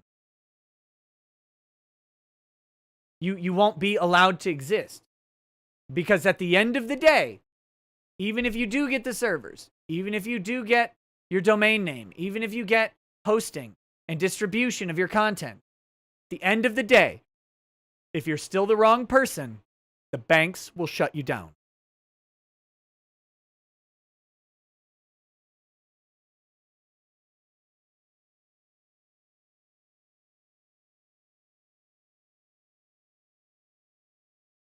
Meanwhile, the producer of the new Beauty and the Beast movie is advocating putting children of Trump supporters in a wood chipper on Twitter.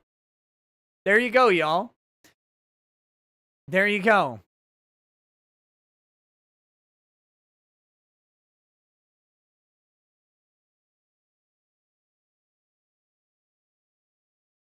You can't, Christopher Lane, you can't create the conservative web. You can't do it. It is currently impossible to do. Because at some point, you need access to backbone internet structure, and you need access to transact business. And they'll get you on one of them. Bad Vibe says, hold it. You mean when Twitter policy stated they collaborated with peers over Uganda, would that be sufficient for discovery? That's a good one. That's a good question. I don't know. Malik Foxon says, hey folks, run a Google search. Does Amazon Web Services host Twitter? You won't be surprised with the results you get. Tip to lawyers, don't say false people can Google in 5 seconds. So there you go. Let's take a look. Does Amazon Web Services host Twitter? Twitter to host its real-time services on Amazon's cloud. Twitter will use Amazon Web Services to power user feeds.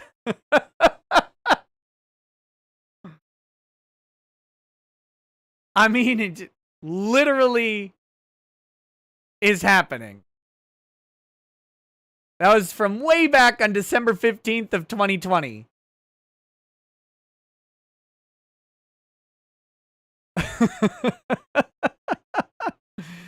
Okay, here we go. Parler failed to meet that obligation and fails to state a claim for an antitrust violation, much less to show a likelihood of prevailing on the merits of its antitrust claim. Their breach of contract claim is by far their best one. Antitrust actions are really difficult, even though I fully believe that Twitter and Amazon are acting as a trust and are certainly talking about this. I 1,000,000% believe that. They have not met the pleading standards. And though those pleading standards might be ridiculous on these cases, they are the pleading standards. So, however, maybe Parler brought up them lying about or misrepresenting the extent of their hosting. Parler's antitrust allegations fail also because they do not even plead the basic requirements of the Sherman Act claim, such as how competition is harmed, the relevant product and geographical markets. I mean, how competition is harmed, they're harmed. They are the competition. The relevant product is microblogging services, and the geographic market is the entire fucking earth. The share of those markets enjoyed by Amazon Web Services, which is massive, and others. This is especially important where, as here, Parler freely admits that it has access to numerous potential web hosting service providers, not claimed to be involved in or restrained by the alleged conspiracy. Parler didn't freely admit that. They took that from a Saturday interview, one which he repudiated on Sunday, with whom Parler can freely contract, except they can't.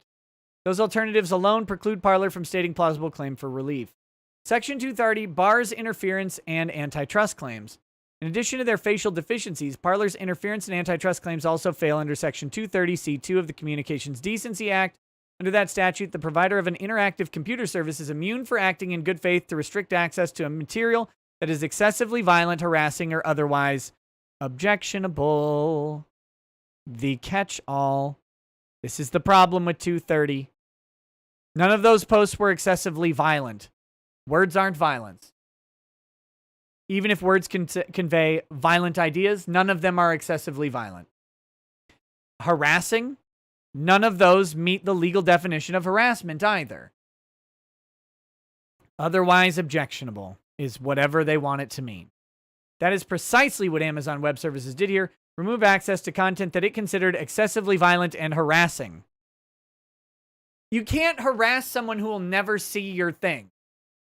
Like, AOC is not going to see that parlay with one upvote on it. She's not going to. She can't. It's statistically unlikely that she would ever run into that parlay unless it was conveyed to her by another party. But if I post something and someone else takes it to the person who I post about and show them, unless I know that's going to happen explicitly, it's not harassment. Like if I go right now and say AOC is a lunatic and should be peacefully Minecrafted or something like that, I don't have any expectancy that Alexandra Ocasio-Cortez, I don't have any expectation that she'll ever see that message. It's not likely to happen. And so I can't harass her with it.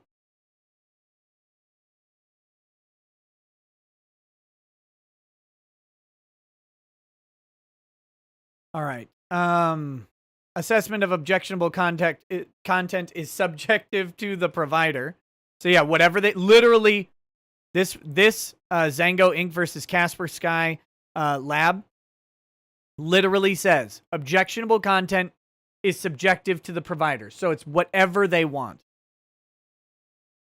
Parler's antitrust interference claims are also barred by 230C1, which immunizes decisions to delete plaintiffs' user profiles, dismissing claims based on removal of plaintiff's account, postings, and content, and dismissing plaintiff's claims that Twitter unlawfully suspended his account. Section 230 bars claims arising from suspension of plaintiff's Facebook account. The balance of equities and public interest favor and disfavor an injunction. To obtain injunctive relief, a plaintiff also must establish that the balance of equities tips in its favor. The less certain the likelihood of success on the merits, the more plaintiffs must convince the district court that the public interest and balance of hardships tips in their favor. Courts also must consider whether the relief would adversely affect the rights of non-parties or the public. The hardships on Amazon Web Service and the public from an injunction would far outweigh any speculative damage Parler claims it may suffer from a short interruption of its service. This is the second biggest lie of 2021. Of course this is wrong. Parler, in my opinion, is probably already dead. Amazon is impossible to damage from this. It is impossible for Amazon to suffer any damage from this at all, unless they lose the lawsuit.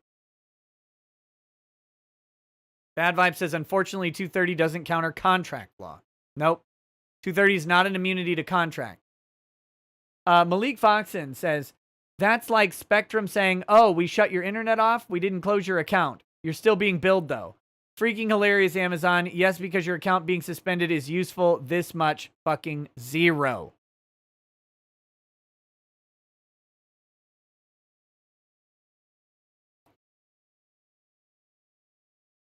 First, compelling Amazon to host Parler content would threaten the safety of individuals. No, it wouldn't. This risk is not speculative. Yes, it absolutely is. The violence at the U.S. Capitol was assisted by content posted by Parler users. Again, they're citing a New York Times article that says something about it. It has a vague allegation to Parler and Gab and doesn't give any specifics or have any citations or any screenshots. Zero of them. Sites including Parler used to provide directions to which streets to take to avoid the police and which tools to bring to help pry open doors. Again, none of this is actually illegal. I don't know how else to say it. This isn't illegal in any way. Forcing Amazon to host such content poses further risk. Why? There isn't another protest, including at the inauguration next week. Oh, make no mistake. There's no risk for the inauguration next week. If there is a breach at the inauguration next week, the virtual inauguration, I believe, if there's a breach, that's a Fed op. That is a Fed op. I'll take it to my grave. And I'm not a conspiracy guy at all. But if there's if there's some breach at the inauguration, that's a planned breach. And they're trying to entrap people. Like, you cannot convince me otherwise. There's no way, after the harsh punishments that came down to the people who breached the Capitol building, who are facing like 20 to 50 years in prison, who are all put on no-fly lists, who are likely going to lose jobs. If they had security clearances, they'll be revoked. CEOs have been forced to step down from companies or been outright removed. Yeah, there's not going to be a protest at the inauguration. Oh, there is though a Black Lives Matter and Antifa organized event happening at the Capitol building today. I mean, that happened. I bet that was organized on Parler too. Oh, wait, Parler's down. Probably was Gab. Such a requirement also poses a risk to Amazon itself, with posts calling for others to burn down Amazon delivery trucks until they reverse course. Okay, pop quiz. Who destroyed the most Amazon, or who destroyed the most delivery trucks in the news lately? I think it was Miami PD when they shot that UPS driver and they shot that truck up like 40 times. But, yeah, actually, but again, it wasn't actually calling for others to burn down the trucks. That wasn't the language that they used. They didn't say, hey, you guys need to go do this.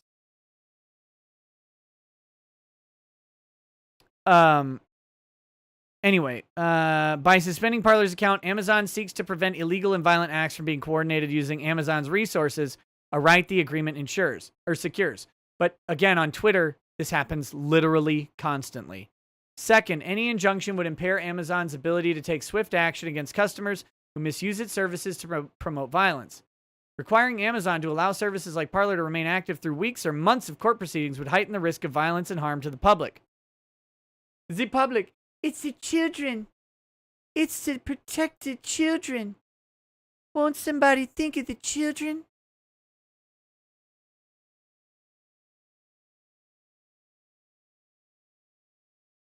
Finally, Parler's allegations of harm contradict its own public statements. Parler's CEO has assured users that Parler prepared for events like the termination by never relying on Amazon's proprietary infrastructure, that the site will be fully operational within less than 12 hours of downtime, which has not proved true, and that Parler has many companies competing for its hosting business. Again, Matsy should not have said this stuff at all. He probably naively believed this because Parler naively thought a lot of things. Parler thought for some reason, probably because they had some deep pockets on the Republican side, that they would be immune to all of this. I don't know why. I wish these people would call me. Like, I know none of them have ever heard of me. I get it. But if you are starting up a company that's going to run on free speech principles and you need some advice, just call me. My number is publicly available and say, hey, I've got $50 million in capital and we're going to make a hard run at Facebook, but we're going to bill ourselves as free speech book. Do you think they're going to come after us? And I will tell you, of course they will. You can't be allowed to compete with Facebook. You have to get yourself off of these things. And then I'll say, never ever suggest that you are somehow immune to the fuckery that everybody is dying under. Because you're not. No one's immune. The second the wrong thing threatens the big guys in big tech, you lose. Period. You have to have some alternative solution than the traditional channels. If you're using Amazon, you're not going to be immune from Amazon.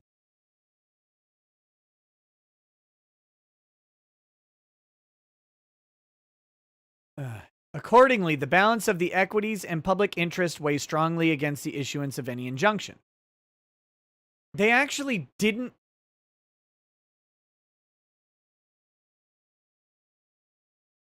They didn't really make a good argument here at all, in my opinion. Parler has failed to show it will suffer irreparable harm absent an injunction. TRO is also not warranted because Parler has not shown irreparable harm is likely. Irreparable harm is harm which cannot be redressed by a legal or equitable remedy following trial. Well, wait a minute. This is definitely untrue. Monterey harm is not irreparable injury. Monetary harm is not irreparable injury. No, a social media network not having access to the web and then therefore losing the obvious influx of subscribers they were obtaining is irreparable harm. The court can't monetarily compensate Parler into having those customers.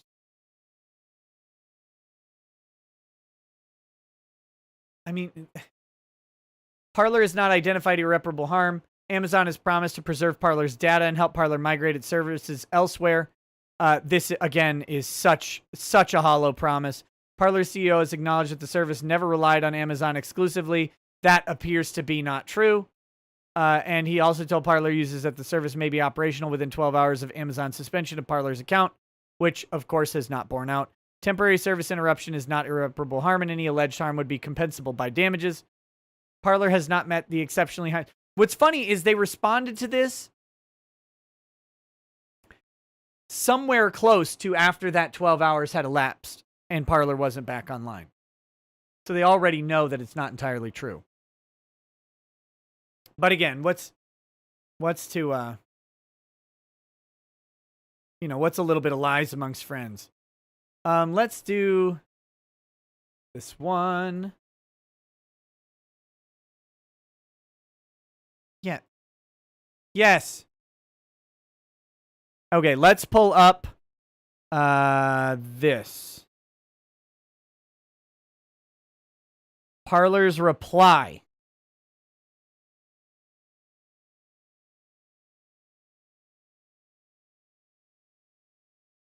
Here we go.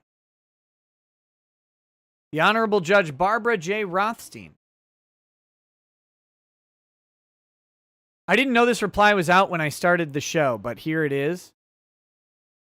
So we're going to take a look at it. Oh, good. There we go. Flat out calling him out in the first line. Thank you for that. This is promising, at least. Frontman 242. Yeah, I'm of Polish descent. Welcome to the show, by the way.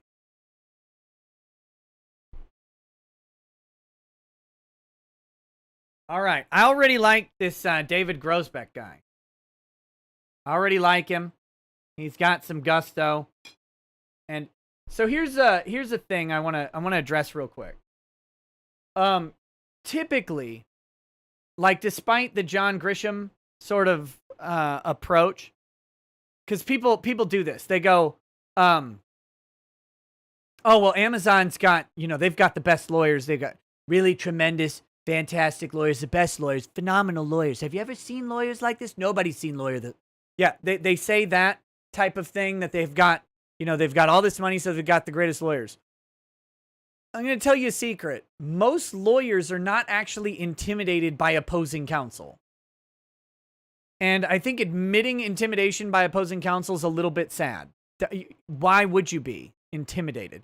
You can be at a resource disadvantage, right? Like Amazon and Parler have a disparate level of resources at their disposal. Amazon's team has, virtually unlimited pool of money with which to fight this case. But that doesn't mean that their lawyers' arguments can miraculously be better than someone else's arguments. At the end of the day, you go ahead and you make the legal argument that exists. And I see this a lot, and this is a weird piece of like popular mythology that somehow unlimited money will mean that your legal counsel is impenetrable, but they're not. And the little guy beats the big guy all the time in court. Daily, the little guy with like a little law firm or a boutique law firm beats the guy with a massive corporate department of 100,000 lawyers. They beat them all the time. They may have to work harder, but really, like big law isn't necessarily something good. So we've got to get past that. We've got to get past that.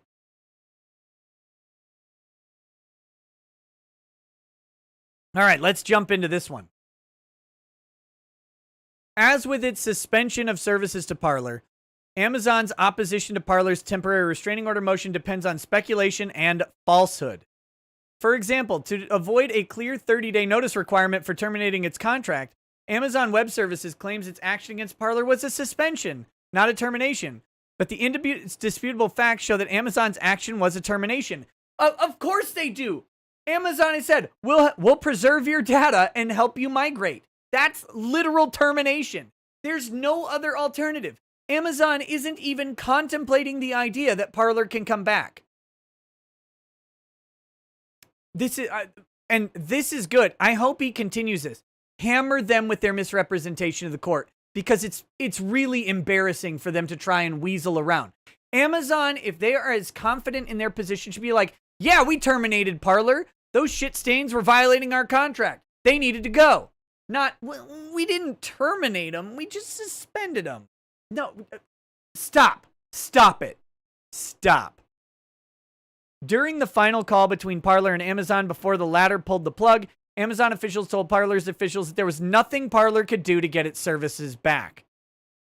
Of course it was termination. Even more perniciously, Amazon's opposition relies heavily on the assertion that Parler was used to incite, organize, and coordinate the January 6 attacks on the U.S. Capitol.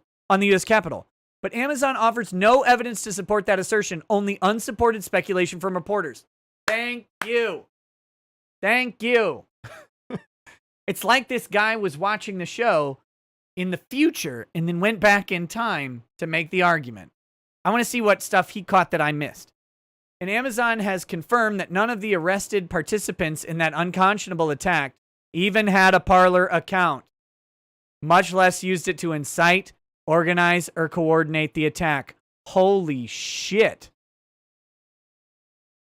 Wait a minute.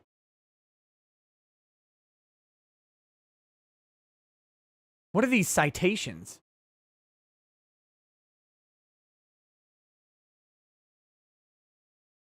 What are you citing? Hold on.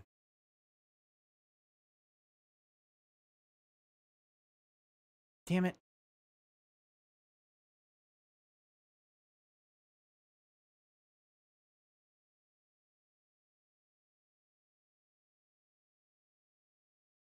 I'm going to see if I can find out what exactly they're citing there.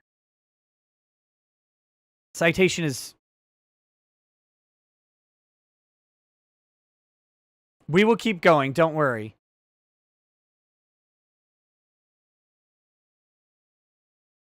Infra 5. Is that...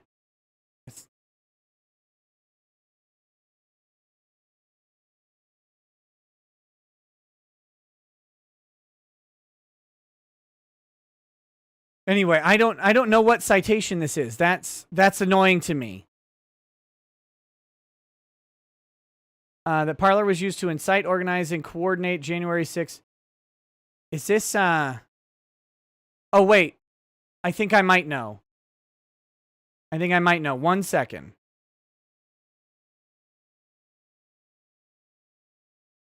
I think it's this one.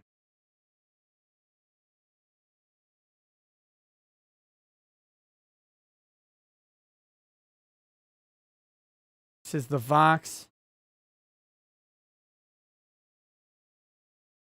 link. Let me see. Control F Parler.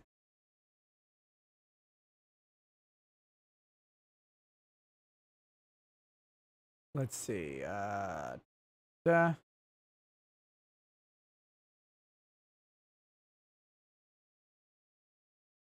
Some have continued to use mainstream platforms like Twitter, Facebook, and YouTube. So Vox was more, let's see. There's also evidence that specific instructions for taking the Capitol appeared on sites like Parler. 4chan! Oh, we knew the hacker known as 4chan would show up. And Gab. Spaces where people plan to attend. The rally openly discussed potential violence. Telegram, Parler, Reddit, and sites like the Donald.win, a forum that's an offshoot of the banned Donald Trump subreddit, also hosted a discussion about sneaking guns into the event. In one Facebook group called Red State Secession, which was eventually taken down, people posted about the weapons they planned to carry to the event, according to the New York Times. Let's see, what do we have here? So this is a Parler thing. If DC escalates, so do we. Let's see. After the event, another Stop the Steal Parler account with nearly 200,000 followers celebrated the taking of the Capitol as one of the biggest gatherings in history. Okay. All right. So I don't. Okay. I'm going to stop looking. I don't know what these citations are to. Infra 2 to 6. Unless on the. Oh, you know what? Oh, you guys couldn't see any of that. That's okay. It wasn't that important. I just realized. My apologies. Okay. We'll pull this back up.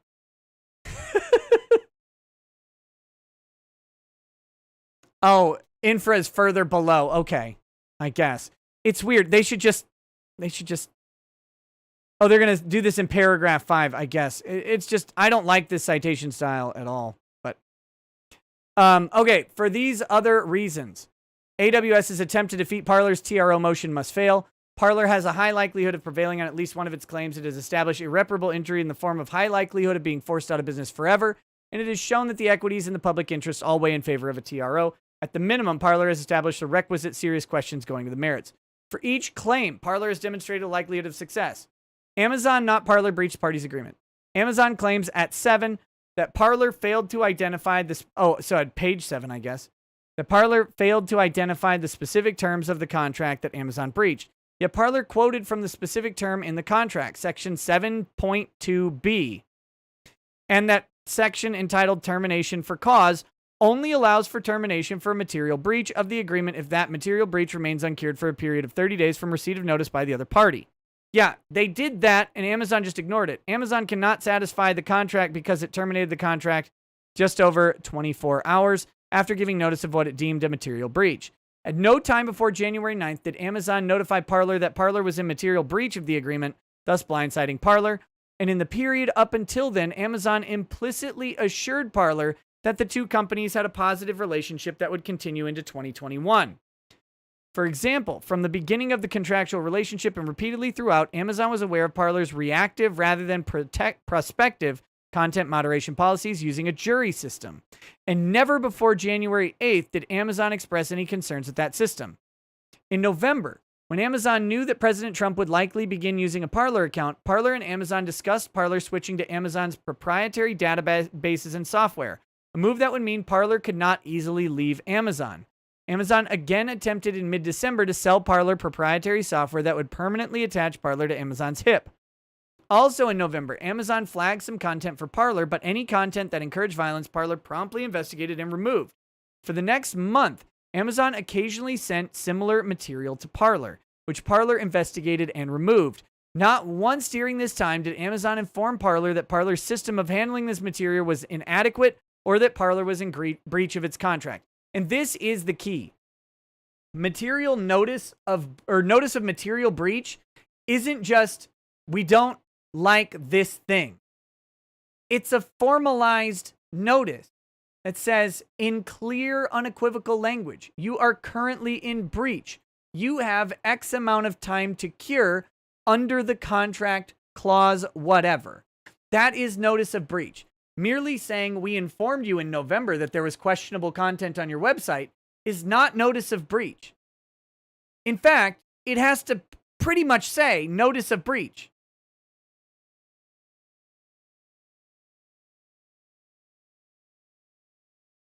Neither did AWS flag any specific content from December 19th until January 8th. And in mid-December, Amazon pledged that it was definitely in this journey with Parler regarding abuse reports, and Amazon conceded that other customers experienced similar problems with abuse reports, that it expected Twitter would experience more abuse reports now that Amazon was handling its timeline workload. Holy shit. Again, calling Amazon out on a specific lie about Twitter. This is well done. Well done. And on January 6th, after forwarding a generic complaint to Parler about problematic content, and after Parler informed Amazon of its new escalation procedure to further address content moderation issues, Amazon responded that Parler should consider the matter resolved. Again, this is big stuff. Big guns swinging. I hope the judge has some sense. I don't have much faith in judges right now. But these are pretty serious allegations against Amazon. They're supported by a declaration from Peikoff. Likewise, between January 6th and 8th, 2021, in text between an Amazon Web Services representative and Parler CEO, Amazon expressed no concerns with Parler's content moderation. But this same Amazon representative repeatedly asked whether the president had joined or would join Parler now that he was blocked by Twitter and Facebook. Of course he did. Amazon was chomping at the bit to sell Parler bigger services. Wait a minute. Are we going to find out that the real reason Parler got booted off of Amazon was that Trump didn't go to it yet?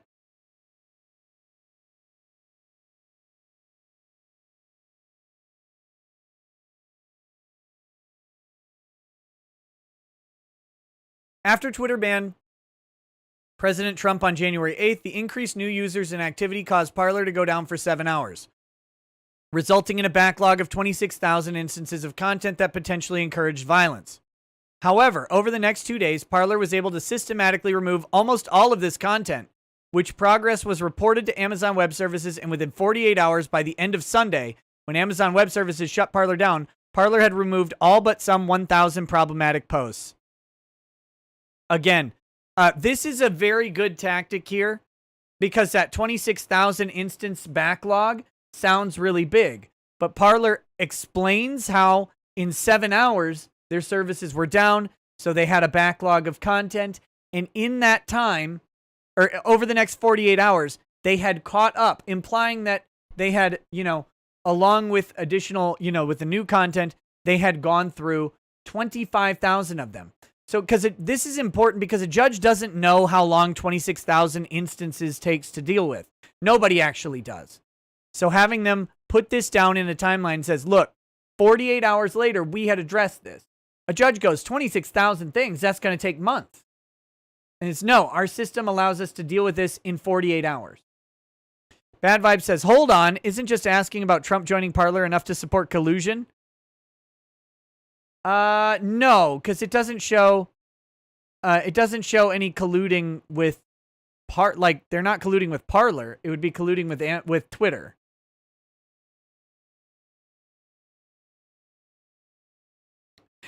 Awig says the judge was appointed by Jimmy Carter and born before World War II. Don't hold your breath on her not being an idiot.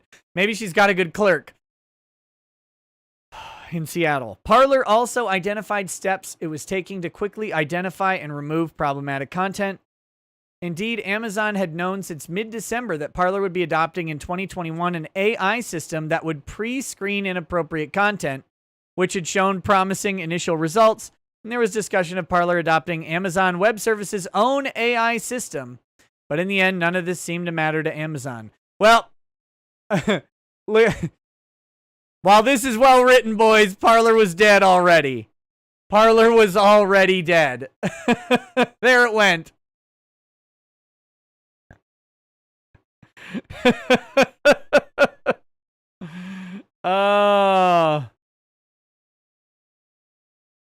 Furthermore, despite media attempts to tie Parler to the Capitol riot, not one person that the news media has reported so far as of the filing of this suit was arrested for the riot has a Parler account. Thank you. Thank you. And again, thank you, Glenn Greenwald, for pointing that out as well. This needed to be shouted from the rooftops. The woman killed by law enforcement when she forced her way into the Capitol building, Ashley Babbitt, did have a Parler account, but it had not been used since November. She also had a Twitter account that was in use the day of the riot, January 6, 2020. Again, even the government claims that the attack was coordinated in part by Twitter. And on videos uploaded to Parler reveal the locate and claims reportedly showing Parler users being involved in the Capitol riot because the metadata on videos uploaded to Parler reveal the location where they were recorded misunderstand the evidence. Videos recorded by others, shared and then uploaded by a separate Parler user will still show the original video location even if the Parler user wasn't there and didn't record the video. It's because the EXIF data, if I'm using that term correctly, is attached to the video and not to the Parler user, if I'm not mistaken. Additionally, Amazon claimed it suspended and did not terminate the account. It is true that in its email to Parler, Amazon used the term suspend. However, the agreement only authorizes a temporary suspension, and two things make clear that there was nothing temporary about Amazon's actions. First, the very next sentence in the email after notifying Parler that Amazon would suspend Parler's account was this: "We will ensure that all of your data is preserved for you to migrate to your own servers, and we will work with you as best we can to help your migration." It makes no sense for Amazon to migrate all of Parler's data off of their servers for a temporary suspension. Second, after the email notifying Parler that its account would be suspended in conversations with Parler, Amazon made it clear there was nothing Parler could do to continue its relationship with Amazon, and this was no mere temporary suspension. Thus, by its words and actions, Amazon evidenced that whatever it wanted to call it, Amazon was permanently terminating its agreement with Parler for Parler's alleged breach of the agreement. And according to the agreement's plain terms, a termination for material breach required 30 days notice, which notice Amazon did not provide, thus clearly breaching the contract. Now, this is a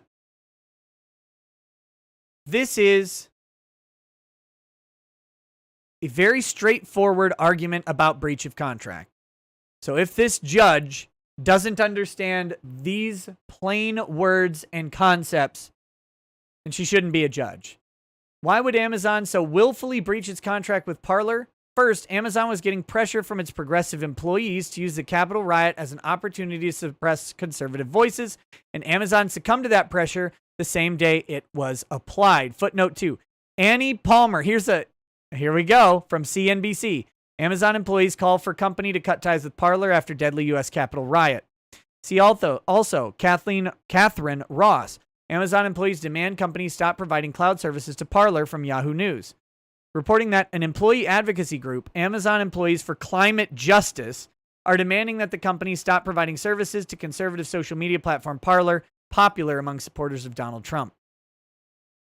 I think I did a video on this. Why would Amazon I just read that part. Second, Amazon apparently wanted to support the effort in some circles to deny any meaningful social media platform to Trump. Yes. This is about Donald Trump. They must kill Trump off.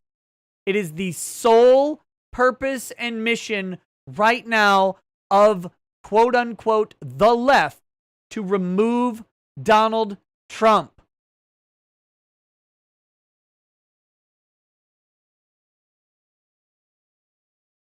Amazon Web Services donated to Streamlabs and says, "He was not murdered, Your Honor. He was merely relieved of life, shuffled off the mortal coil. Look, he's pining for the fjords." Pining for the fjords? What sort of talk is that? Satanic Potato, with a nice donation, says, "I took a break from social media because I was angry and high-strung all the time. I feel better. I want to apologize for all the times I sent super chats that put your channel at risk." Dude, I don't think you ever did. It isn't much, but take this as reparations for my thoughtlessness. Not necessary, but appreciated. Thank you. Thank you. All right. It's about Trump. Guys, all of this is about Trump. Not because it's Trump so much as what Trump represents. While at the same time protecting its major client, Twitter, from the economic fallout of Trump's moving from Twitter to a competitor. And Twitter is experiencing economic fallout. Let's see. Here we go. Take a quick look at this guy. Here's the economic fallout for Twitter. What happened? What happened here on January 8th? I wonder what happened on January 8th, where Twitter went from $51 to $47. That's a big dip, and has continued to trend. Continued the trend. There is fallout from this stuff. Twitter knows it. And they all knew this was coming. Is this? Nope. This one. All right. Of course, without discovery, Parler doesn't know for sure at this point why Amazon chose to breach its contract, but it doesn't have to establish a motive for the breach. It is clear that a breach occurred, and that is correct. See also Phoenix Salmon, how CEOs became the fourth branch of government. Ooh. Tech giants including Facebook, Google, and Amazon and Twitter have moved to quiet Trump and the far right. Okay. Go. Amazon tortiously interfered with Parler's business expectations. Amazon, this is a weak claim. I mean, they have to defend all of their claims, but this one is weak. It's still weak. I don't think they can actually repair it. It's not really their fault. It's true, but the pleading requirements of this are almost impossible for Parler to meet. They can't. The damage is going to be speculative, and they just won't be able to do it, which sucks because this is Amazon's goal. Like, again, there's a difference between what is obviously true and what you can show in court. And it's obviously true that Amazon's attempt to do this to Parler was directed specifically at stopping Parler from signing up new people in the wake of the transition of power and Trump being pulled out of office and all of that stuff. The pendulum has swung in favor of the left publicly, so Amazon was moving with it. And they wanted it that way. They participated in bringing it left. It's not like this was we're neutral mercenaries. No, they're active participants in this, but it happened. And now they were all taking action. All of them were doing this. And it's obviously true. They knew for a fact that Parler was signing up millions of people. They knew for a fact that this would be damaging to Parler, that they would definitely, by breaching this contract and suspending their services or terminating their services, would definitely interfere with their ability to do business. They know it 100%. But Parler can't make an adequate pleading because they just don't have the info. Amazon contends that Parler cannot meet several elements necessary for a claim of TI. First, Amazon argues that it was merely asserting its right to suspend Parler and therefore Parler lacked a reasonable expectancy and cannot assert an interference claim. That's obviously wrong. As noted above, however, this argument collapses in the face of the fact that Amazon, in substance, did not suspend but rather terminated Parler's service and did so immediately without waiting the required 30 days. This is like the Dungeons and Dragons lawsuit, right? Where in the Dungeons and Dragons lawsuit, they alleged that Wizards of the Coast approached Wiseman and Hicks? Shoot, I can't remember their names. Approached them and said, we're not terminating the book. We're just not going to approve any further manuscripts.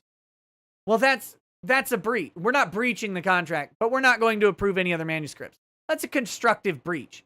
If they make the contract impossible, then it's a breach. That's effectively termination. So that's what's going on here.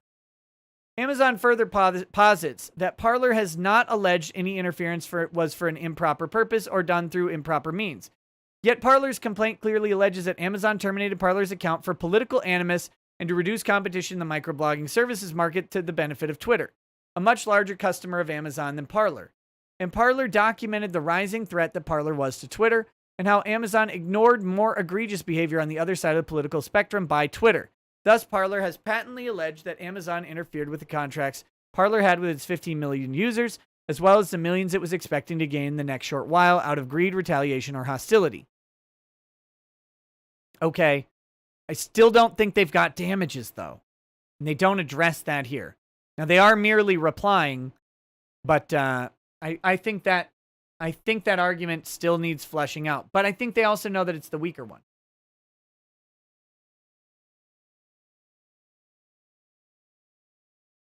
Voltron, internet providers can ban Twitter and Facebook. But if an internet provider bans Twitter and Facebook, they would have 1 billion calls an hour to bring them back. Margaret Weissman and Tracy Hicks. Thank you. Thank you, Dragon. Weissman and Hicks. Amazon violated Section 1 of the Sherman Act. As to the Sherman Act claim, contrary to Amazon's suggestion that Parler never argued that Amazon's contract or any other written agreement with Twitter contemplated harming it expressly.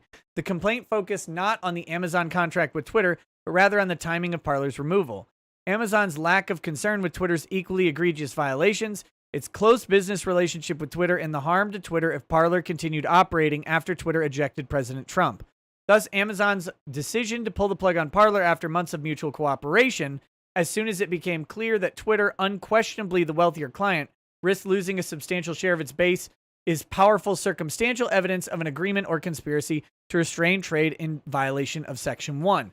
The problem with this is that, sure, it is circumstantial evidence of this agreement or conspiracy, but they didn't effectively allege it in the complaint, and I don't know that this cures that. I don't know that this cures that defect. Next, Amazon lacked a legitimate business reason to terminate. As addressed in Section A1, Amazon at no point expressed any concern with Parler's reactive moderation system, despite being aware of it throughout the course of the relationship. Indeed, as late as January 8th, Parler and Amazon were in regular communication regarding Parler's attempts to better moderate its content following the events at the Capitol and Parler's unprecedented surge in size. Communications between Parler and Amazon continued until and stopped almost immediately after Trump was kicked off Twitter. Amazon's willingness to work with Parler until nearly the second it would hurt Twitter, regardless of whether Amazon currently hosts a Twitter feed or will do so in the future, Amazon undermines its attempt to cast its decision as a legitimate business decision. Finally, Amazon claims that Parler failed to explain how competition was harmed, despite Parler's repeated emphasis on how Parler's usage had exploded in the weeks before Amazon pulled it down, demonstrating a real market need for the more open microblogging platform that Parler can no longer meet. Indeed, Amazon and Twitter, as two of the largest tech companies in the world with a mutually beneficial contractual relationship, had a clear interest in eliminating an up-and-coming service like Parler with such a demonstrable market. This is quintessential Section 1 claim, and Parler is thus likely to prevail on the merits. Now, again, they only really have to prevail on one of these arguments, and they can amend this complaint later to flush it out for the main thing. But Parler doesn't need to win this lawsuit, I don't believe. I could be wrong, and if Matsy wants to tell me that they have to win it, you know, I'm certainly willing to hear him out. But I think Parler just needs to buy time. They need to buy time to be up and transfer to a different service. I don't think there's any reasonable expectation that they'll continue working with Amazon after this. Amazon clearly doesn't want Parler on their system. That's just how it is. And Parler has to work around that. They just need time to get there. So, if they win the injunction, all they have to do is carry it out until they can get a new service, and then they can mutually agree to settle with Amazon, and Amazon will happily take that deal. They don't want to take this to court. They don't need to waste their time on it. And if Amazon weren't so damn focused on being woke, they would just do that. Just host Parler, say you have 30 days, you're on notice for breach, you have 30 days, and then just, that's it. That's all they have to do. They could end this lawsuit tomorrow.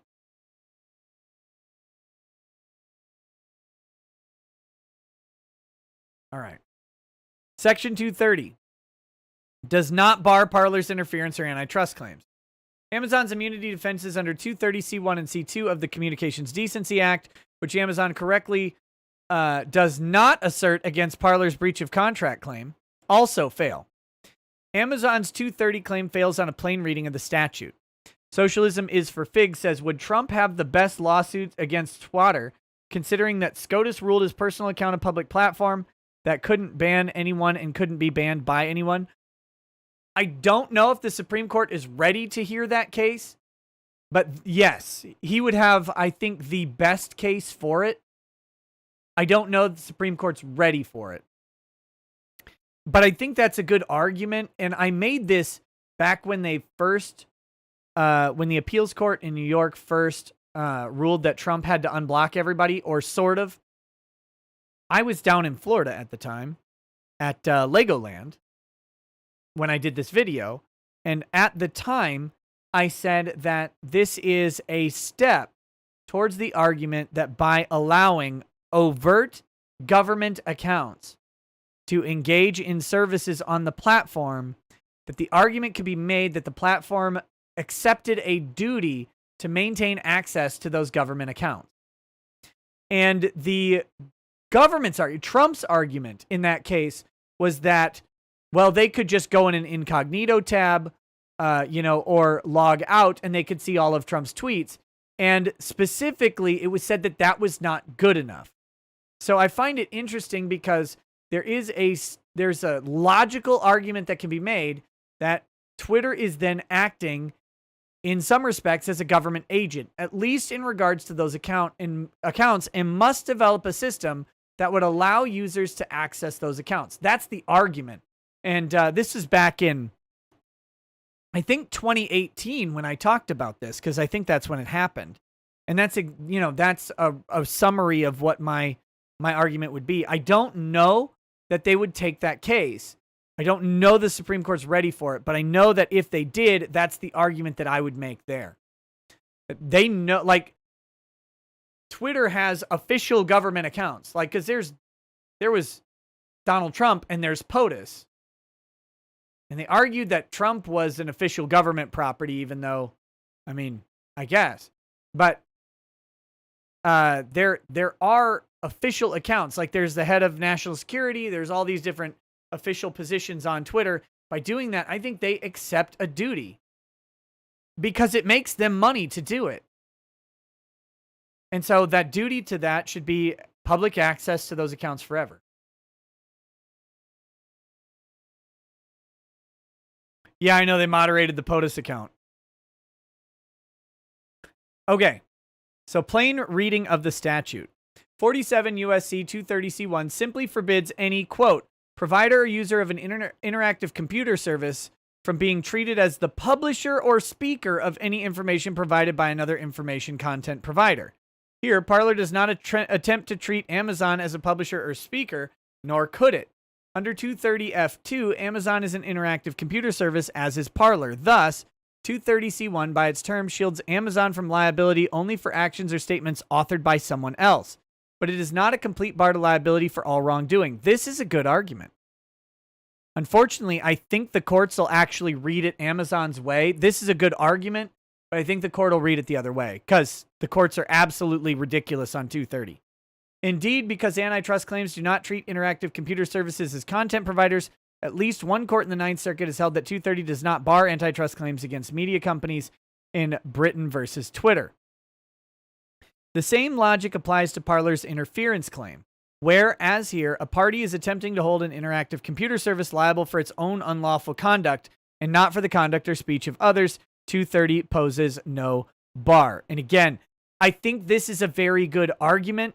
I just think I have such a fatalistic view of 230 with the courts that I don't think the courts will adopt it. But I hope they will.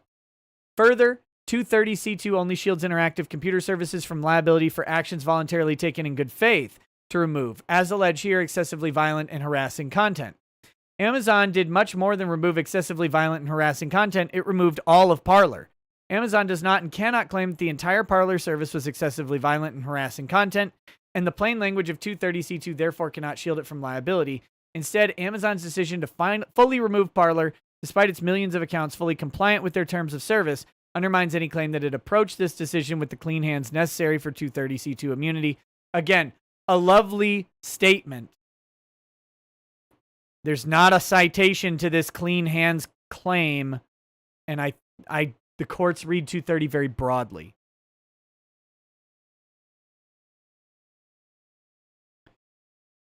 By establishing a likely threat of extinction if the TRO is not granted, Parler has demonstrated that it will suffer irreparable harm. And this is obvious. Talbot Link says, Amazon and Twitter weren't the only tech dipping this week. Trust is fading. Crude stock is spiking with the peace deals. Trust is growing. Synac 8 says, the Supreme Court won't take any cases until the judges that Trump put in get impeached out. That's one way to look at it.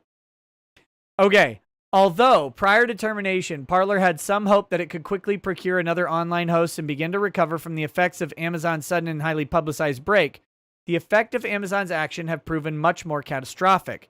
The notoriety and fallout from the breakup have driven away current and potential business partners, utterly frustrating Parler's pre-termination plans to quickly replace and recover from Amazon.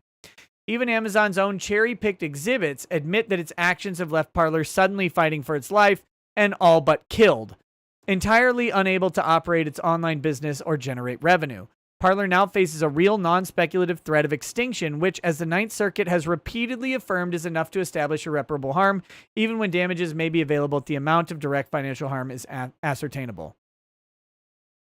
In completely shutting down Parler's ability to retain its millions of users, attract advertisers, or generate any revenue, Amazon has knowingly inflicted lasting damage to what was, until very recently, a thriving business.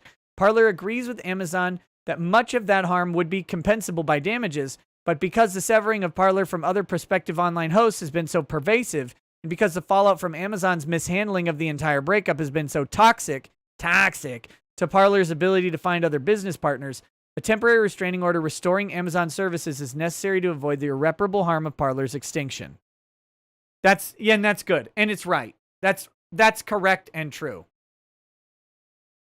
That is correct and true. The balance of equities and public interest weigh in Parler's favor. Amazon does not deny that under the sliding scale approach of Alliance for the Wild Rockies versus Cottrell, a strong showing on one TRO element, particularly balance of the equities, can offset a weaker showing in another. And AWS tacitly admits that the balance of equities sharply favors Parler. Although Amazon briefly speculates against logic that it will risk a greater pro-Parler outrage if ordered to reverse course, it otherwise fails to deny that Amazon itself would suffer little to no inconvenience if enjoined from abandoning the bargain into which it knowingly entered. Weighed against that nominal burden, Amazon cannot credibly negate the existential threat that its action posed to Parler's entire business. Amazon simply cannot prevail in a balance of equities analysis against the company on which it has inflicted the very real and immediate prospect of permanent destruction. And again, yes, that whole section from Amazon was absolutely false. Rather than fight on properly framed but unavailing terms, Amazon tries to eliminate the sliding scale altogether by hammering the balance of equities and public interest elements into one factor, thereby co-opting the public interest as its own. But even properly viewed as a separate element, this claimed risk to the public interest is a mirage. First, Amazon is fully aware that Parler's content moderation issues that arose in the wake of last week's violence at the Capitol were attributable to exceptionally acute infrastructure stress precipitated by an unprecedented spike in new Parler users and exacerbated by Amazon's eventual inability or unwillingness to help their own client cope with these technological problems. This should be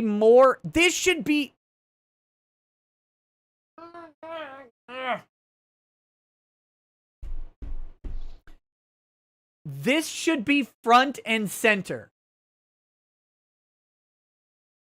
This should be front and center, okay?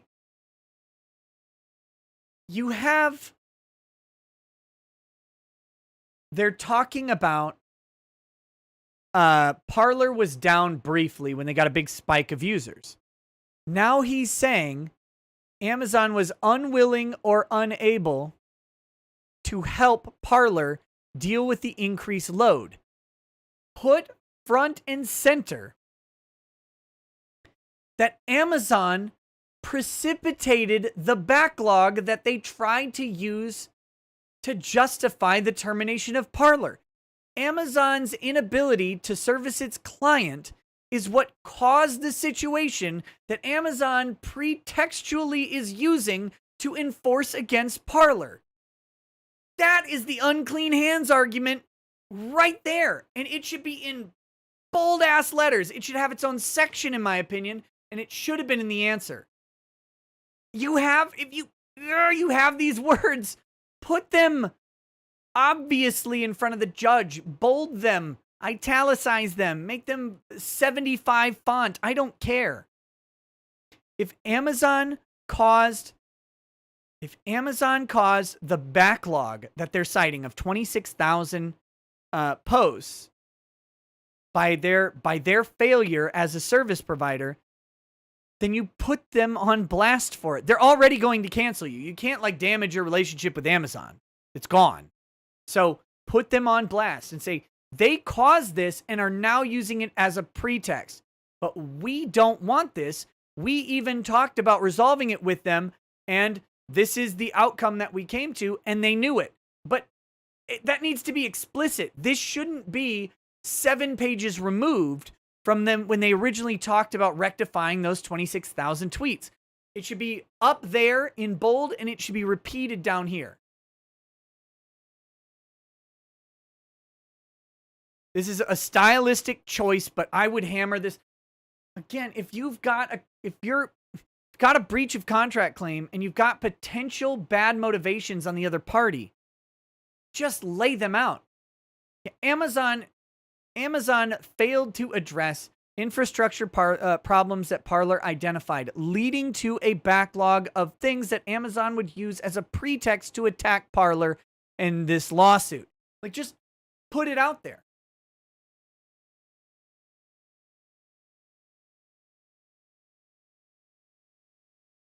Second, contrary to Amazon's claimed worries that hosting Parler will pose future public risk, including at the presidential inauguration, Amazon was aware that at the time it elected to terminate services to Parler, the latter was already taking steps, including discussions to use Amazon's own AI software precisely to avert such risk.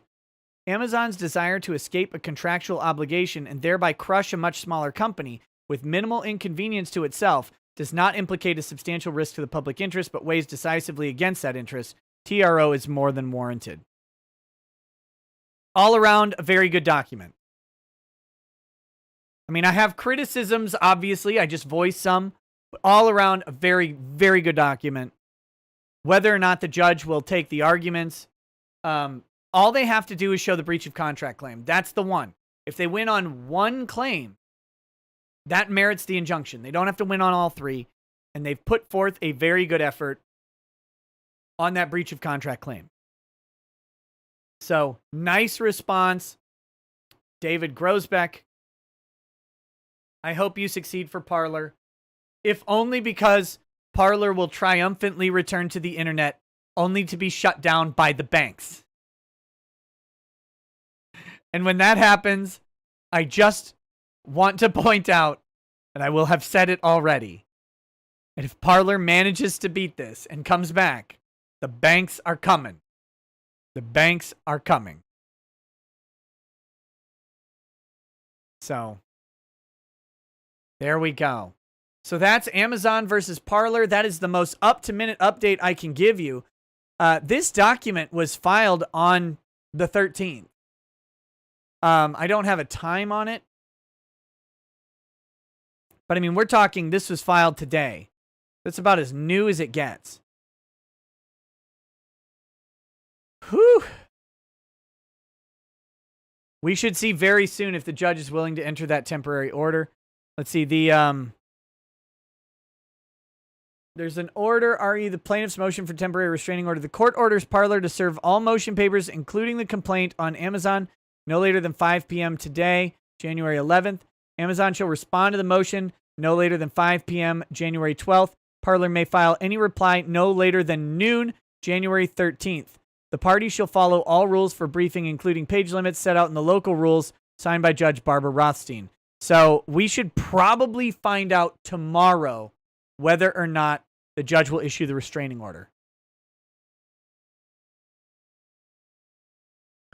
Breck, they're not trying to seal the lawsuit.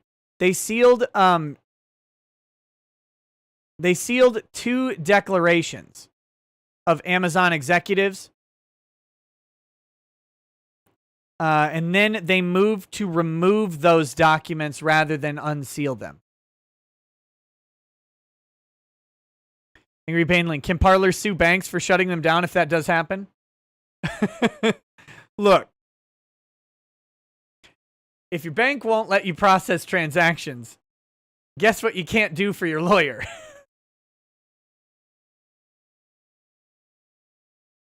Let's see. Let's see what else is in here.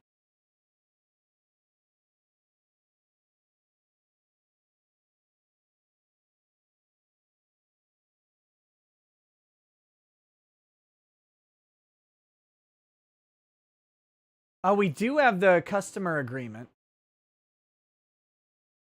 This is 23 pages from Amazon. Amazon Web Services customer agreement. Oh, this is just an online document anyway. About their terms. Nothing special. Let's see if we have a termination. We'll go ahead and look at one section of this document just to kind of round everything out. This is a termination section of the Amazon Web Services agreement, okay? Termination. The term of this agreement will commence on the effective date and will remain in effect until terminated under this Section 7. Any notice of termination of this agreement by either party to the other must include a termination date that complies with the notice periods in Section 7.2. Notice that? Any notice of termination by either party to the other must include a termination date that complies with the notice periods in 7.2. Termination. Termination for convenience. You may terminate this agreement for any reason by providing us notice and closing your account for all services for which we provide an account closing mechanism. We may terminate this agreement for any reason by providing you at least 30 days advance notice. So you can terminate at any time. Amazon must terminate 30 days in advance for convenience. All right, termination for cause. By either party. Either party may terminate this agreement for cause if the other party is in material breach of this agreement and the material breach remains uncured for a period of 30 days from receipt of notice by the other party. No later than the termination date, you will close your account. Now, remember, they've defined this. Any termination must include a termination date that complies with the notice periods. I would have put this line in the document. That, I think, is a failing of the document. I mean, it's in the exhibit, so it's okay, and they reference the section. It's not the end of the world. I would have just put this in the document for pop. We never got a notice of termination with a date on it. Ever. And it's required by their rules, which they wrote, and we can't negotiate because it's an online form. Hit it. Okay, so back to this. Termination for cause by us. We may also terminate this account immediately upon notice to you. For cause, if we have the right to suspend under Section 6. Okay, so we got to look at Section 6. If our relationship with a third-party partner who provides software or other technology we use to provide the service offering expires, terminates or requires us to change the way we provide the software or other technology as part of the services, or in order to comply with the law or requests of government entities. Okay, so this is, they may terminate the agreement immediately upon notice to you for cause if we have the right to suspend under Section 6B. Let's go up to 6B, temporary suspensions. Wait. They have this as 6 capital B, but they only have lowercase b's? What the hell do they mean?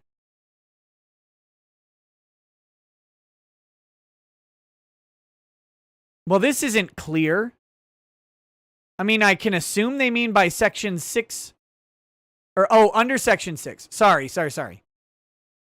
So, we may also terminate this agreement immediately upon notice to you. A, for cause if we have the right to suspend under Section 6. Not Section 6B. My bad. Bad reading. Maybe too much bourbon. Okay, so if they have the right to suspend under Section 6, then they can terminate immediately. Okay. So that's the argument here. So under 6, let's see. We may suspend your or any end user's right to access or use any portion of or all of the service offerings immediately upon notice to you if we determine your or an end user's use of the service poses a security risk. Okay, so this is Amazon's argument. And this is Parler's argument. So under 6, security risk to the service offerings or any third party could adversely impact our systems, service offerings, or the systems of content of any other customer, could subject us, our affiliates, or any third party to liability, or could be fraudulent. You are, or any end user is, in breach of this agreement. You are in breach of your payment obligations under Section 5, or you have ceased to operate in the ordinary course, made an assignment for the benefit of creditors or similar disposition of your assets, or become subject to bankruptcy. Okay, so if you close down. So they can, according to their terms, terminate for cause immediately if they have the right to suspend, which I think this is a tough section. This is a tough section here because effectively it completely obviates this.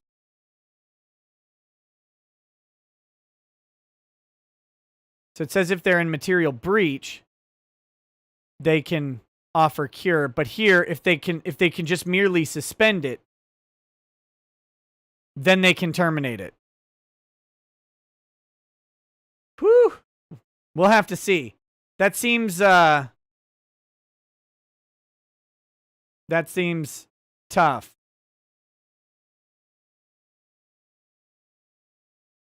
But they haven't terminated. They've only suspended, according to their own words. So they haven't sent a notice of termination. Okay, so this is interesting.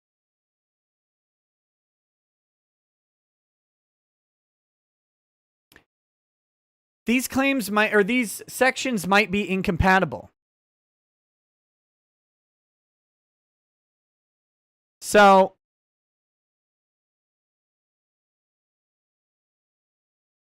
yeah,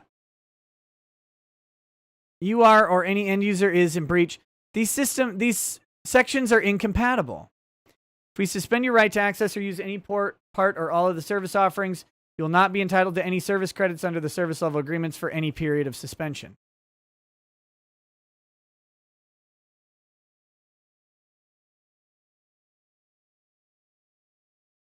So they haven't noticed the termination here, but they've effectively terminated it. Gosh, this is...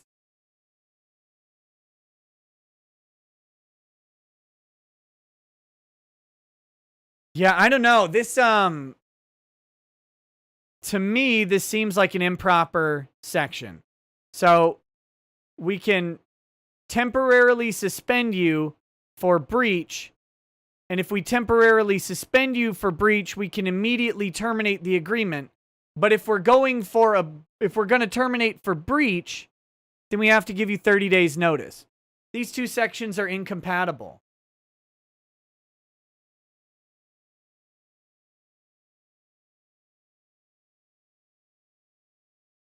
That's weird, man. That's weird. I mean, that's just, it's poorly written. You can't negotiate it. Technically, they would read this construed against Amazon. And if that's the case, I think they should be going with this section. Because Amazon wrote it, right? So they'll read it in the light most favorable to Parler. That's the legal standard when you've got a contract that's authored by one party and not freely negotiable. There's not much indication that this is a negotiable contract, right? It's on a web page and you click agree. So in this case, they should be reading this contract against Amazon's interests and in favor of Parler's interests. And in that case, Section 2 becomes incompatible with, or subsection 2 here, becomes incompatible with Section 6 for suspension. Because it allows them to entirely obviate this either party for cause section. So I don't know. We'll have to see what happens on that. Bad Vibe says Section 6 risk is negated by 230 bad terms of use. Yep, that it is. The risk part, but they're not really arguing that. They're arguing this one mainly. You or the end users is in breach of the agreement. But it's in breach of this agreement. Hold on. Here's the acceptable use policy.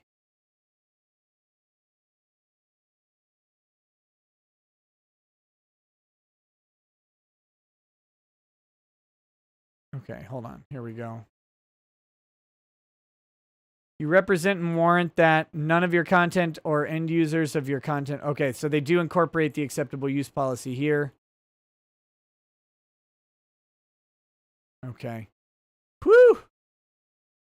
Big tech law, y'all. No longer do we have like customized agreements between major companies. I bet Twitter has an exclusive agreement, by the way, that's different than this one, but maybe I'm wrong on that. Maybe we'll see it on Discovery.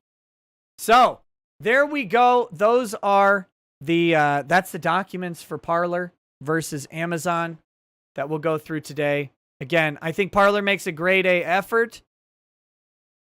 I don't know if it'll be successful. Convincing a judge about tech is tough. And again, Parler may ultimately fail in its claims. But for Parler to fail in its claims, you have to rule on merits. And so there are questions going to the merits. They should grant the temporary injunction. But we'll see. Let's run for presidency in 2028 and fix all this. Yeah, there you go. I'll run for dictator by then because we won't have elected officials anymore. They'll just be anointed by Twitter. So we'll see how this goes. We'll see how this goes. But all right. I need to read chats and we need to wrap up this show because it's already pushing at the 3 hours mark. And so it's been good. I didn't know this thing was going to be that we would have all of the documents when I first pulled it up. Because I pulled this up earlier prior to the filing by Parler. Prior to the response. So finding that on the fly was nice. Glad we got to go through it. I was going to pull up Jack's tweets real quick, which I can... Let's do that real quick and see how honest we think Jack is. I have them right here, so this won't take long. I'll tell you how honest Jack is. He lies by the third word of his first tweet, okay? Here we go.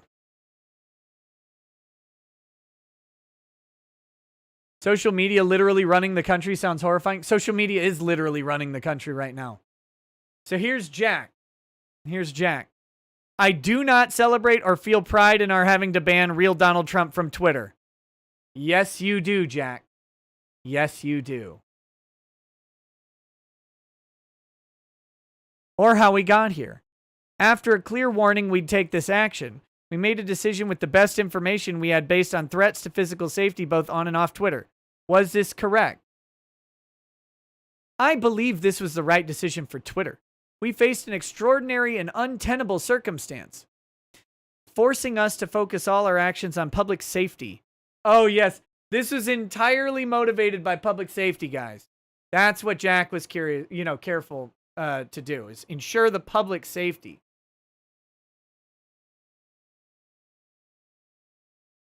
Offline harm as a result of online speech is demonstrably real, and what drives our policy enforcement above all. Again, this is obviously a lie, as politicians who are not Donald Trump were condoning, supporting, and encouraging violent riots which involved real offline harm the entirety of 2020, and not fucking one of them got banned. Not one of them has been banned. That said, having to ban an account has real and significant ramifications. While there are clear and obvious exceptions, I feel a ban is a failure of ours ultimately to promote healthy conversation, and a time for us to reflect on our operations and the environment around us. Having to take these actions fragment the public conversation. No, they remove one side of it. It's not fragmented now. You just canceled half of it. They divide us. They limit the potential for clarification, redemption, and learning. This is the language, by the way, of social justice. I don't know if you pick up on that. It's a lexicon. If you're not familiar with the lexicon of social justice, then you will lose your encounters going forward and eventually your rights. You have to familiarize yourself with the way these morons talk. and sets a precedent I feel is dangerous. Power an individual or corporation has over a part of the global public conversation. Then why would you set the precedent? The check and accountability on this power has always been the fact that a service like Twitter is one small part of the larger public conversation happening across the internet. No, it's not one small part, Jack. It's a very big part. If folks do not agree with our rules and enforcement, they can simply go to another internet service. No, they can't. No, they can't. This concept was challenged last week when a number of foundational internet tool providers also decided not to host what they found dangerous.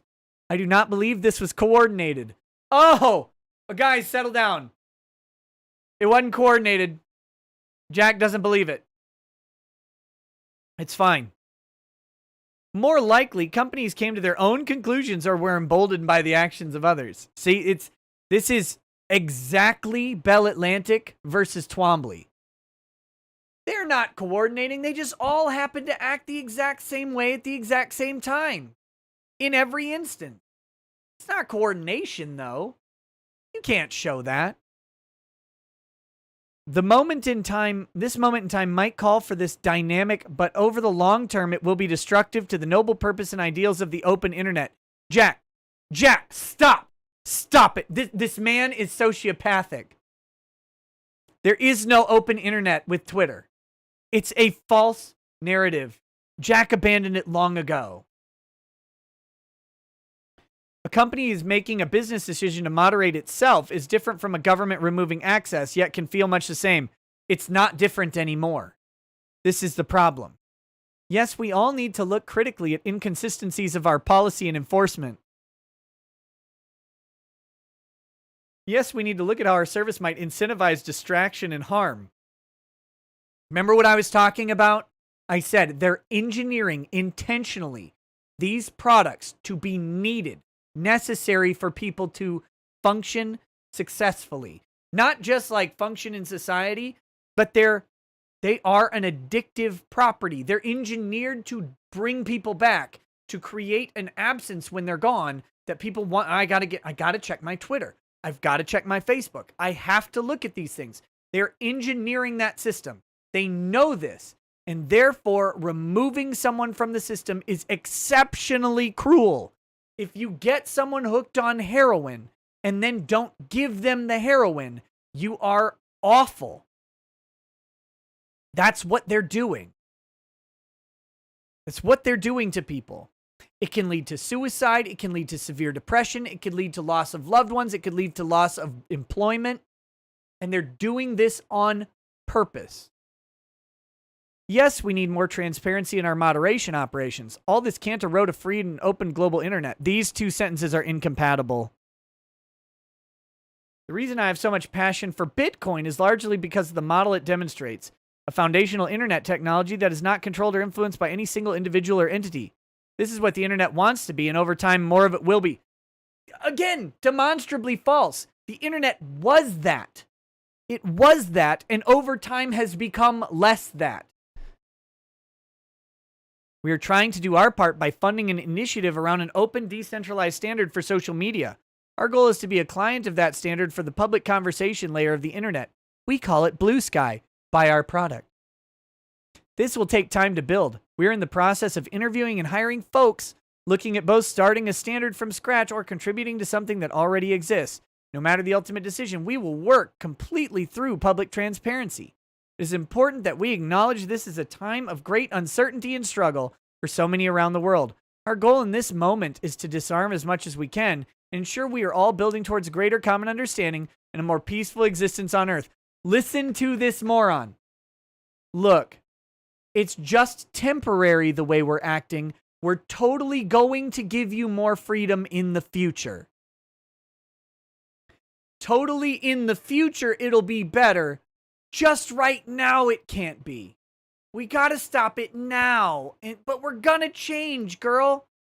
Look, I gotta hit you now, girl, but I'm gonna change. Look, when I get that new job, then I'll stop being mad at you, girl, baby, sweetie. I'm sorry, I know I get out of control, right? Like the Eminem and Rihanna song. I believe the internet and global public conversation is our best and most relevant method of achieving this. I also recognize it does not feel that way today. Everything we learn in this moment will better our effort and push us to be what we are, one humanity working together.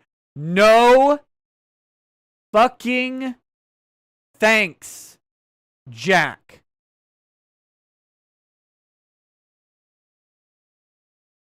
No thank you. The last thing I want to be is one humanity working together. Nope. Nope, nope, nope. I remember that Bible story. No thank you. I remember every single literal dystopian science fiction story ever is one humanity working together. No thank you.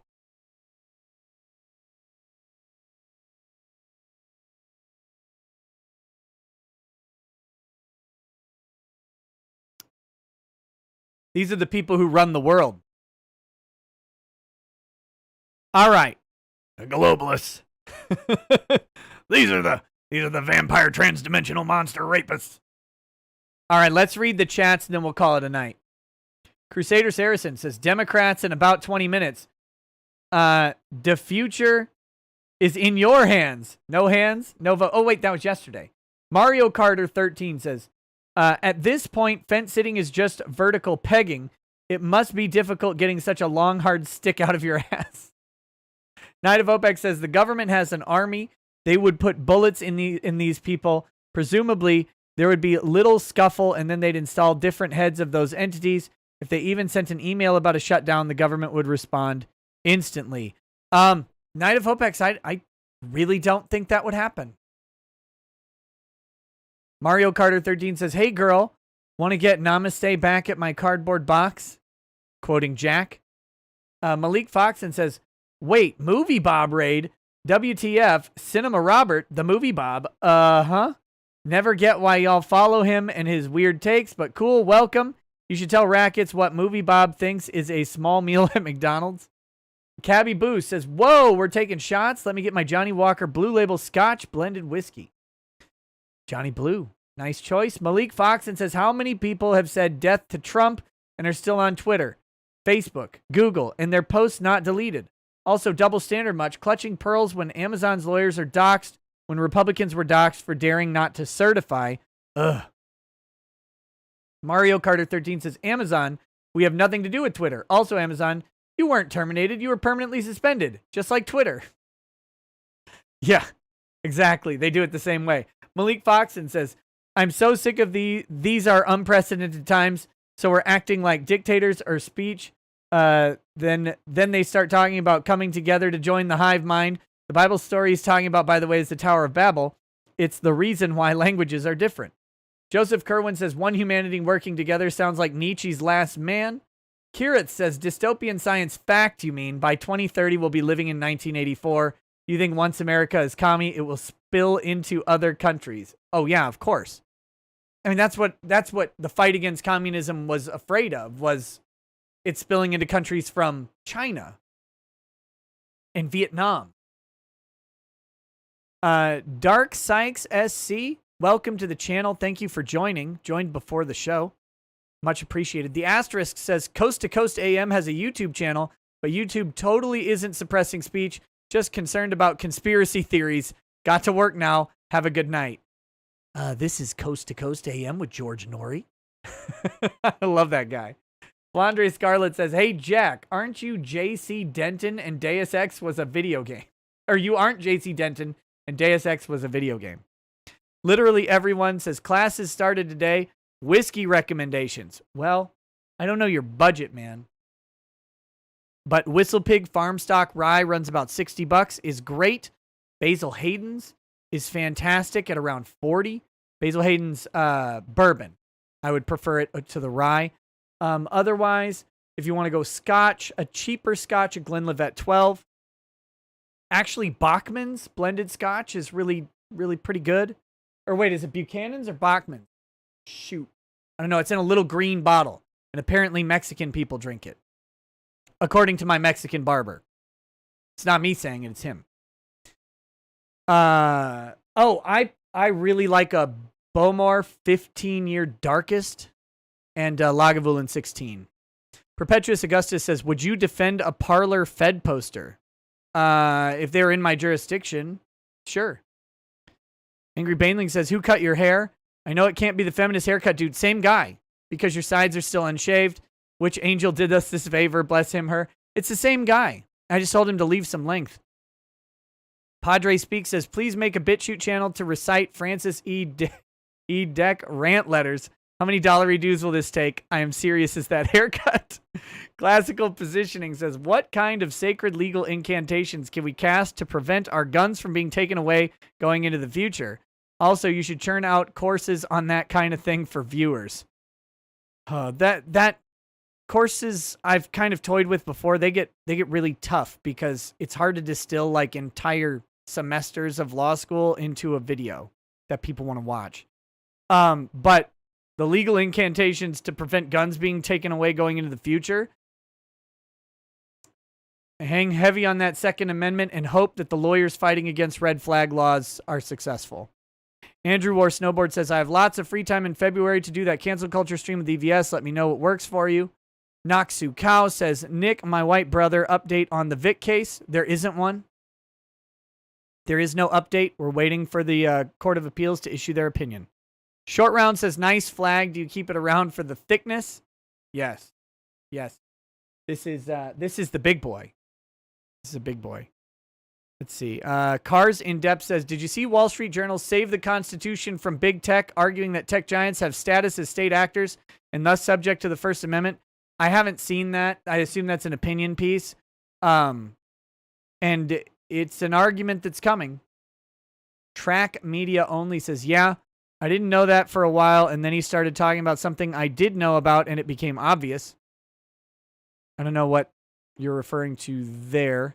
Kyle Gibber says, first one to use linear equality to prove that -1 times -1 equals 1 without conjecture gets smooth brain title lifted. Okay. Rock Spirit has upgraded their membership to lawyer status. Thank you. Scarfy the Strange says, imagine if Trump got a Fediverse account. Four Angry Sillas says, are arrests for voter fraud that rare that they make the news? Yes. Yeah, I think in the 2016 election, there were something like 6 total arrests for voter fraud. They're just so hard to prove. Arbiter Media says, hey, Ricada Law, great channel. Thank you. Don't know what I would have done without your election streams. All are welcome to join at the new social commentary creator.tv since Parler is gone and Gab is... I'll put this in the chat. This is Creator TV in the chat. It's spelled interestingly. Angry Baneling says, please bring your boy back on for a stream. It's been too long. I'll invite him. I don't know if he wants to. Cabby Booze says, welcome to Super Lawyer Status. Hey, thank you for joining. Make sure you get into the Discord. If you don't, send me a message. Vikings Wrench sent a thank you pair sticker. Appreciated. Justin Tapp says, what do you think of Marjorie Taylor Greene's plan to impeach Biden? It's destined to fail, but I think there's going to be 2 factions of Republicans, the go-along to get-along Republicans like Mitch McConnell and Mitt Romney and Murkowski are going to be there, you know, as going along to get along. Oh, well, preserve our power in the Republican Senate. We just go ahead and work with the Democrats who want us dead. That's the Mitch way. And then there's going to be the other side of the coin, which will be what Marjorie Taylor Greene is doing, where she is going to introduce some, you know, a proposed bill or articles of impeachment that she knows will fail, but will make a clear statement about where Republicans stand. And they should. They should do that. I'm a firm believer in Republicans or the minority party in general gumming up the system with stuff that needs to be addressed, even if it's bound to fail. Make a statement to your supporters. Tell them they're not alone. This will be a big problem for the Republicans for the next 2 years that they need to address. The supporters feel abandoned by many Republicans, especially with people like Kevin McCarthy saying that he supports I think, censure of the president or impeachment or something like that. Or that he says that Trump is accountable for incitement of the riots, but maybe doesn't need to be impeached. I don't remember exactly what he said, but there's a lot of that. And there's going to be a bunch of Republicans eager to appease Democrats. But guess what? You can't. You can't appease a Democrat. So remember that your base is there. Don't abandon them. Show them that you care. And that is the ticket to Republican success in 2022. That's what they want to recreate 2010. That's what they need to do. Kiss on My Ass says, a warning that you don't have a mortal like Dorsey remind you that you can't touch them as a Democrat because you are just an elected official, Senator. Padre Speaks says, sucker turd. I mean, if she's into that kind of thing, I guess. Reddit Silver member says, I wish I could get these Parler quotes on an inspirational nature scenery calendar. Woo! Pure Eternus sent a donation. Thank you. Evan Moore says, why doesn't Parler get their own servers? Why are we begging Amazon to let Parler exist? They need the time to get switched over before Amazon. So they need to be back on Amazon until they can get switched. Getting their own servers to deliver the services at the level that they need to do is extremely expensive. I think that's the problem. And takes a lot of time to get running. And the other problem is, even when they do that, they know they're still on the target list.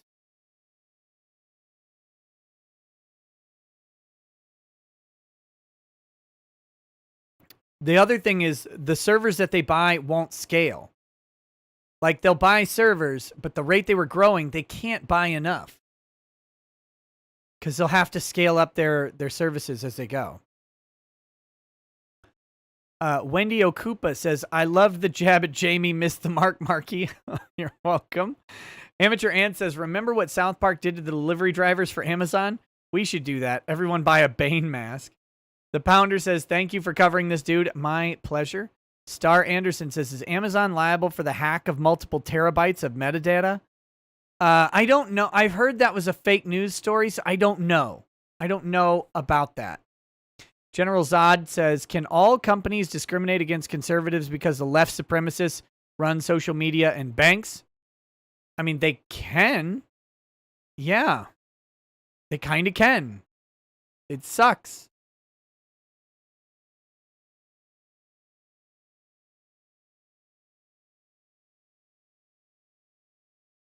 Let's see.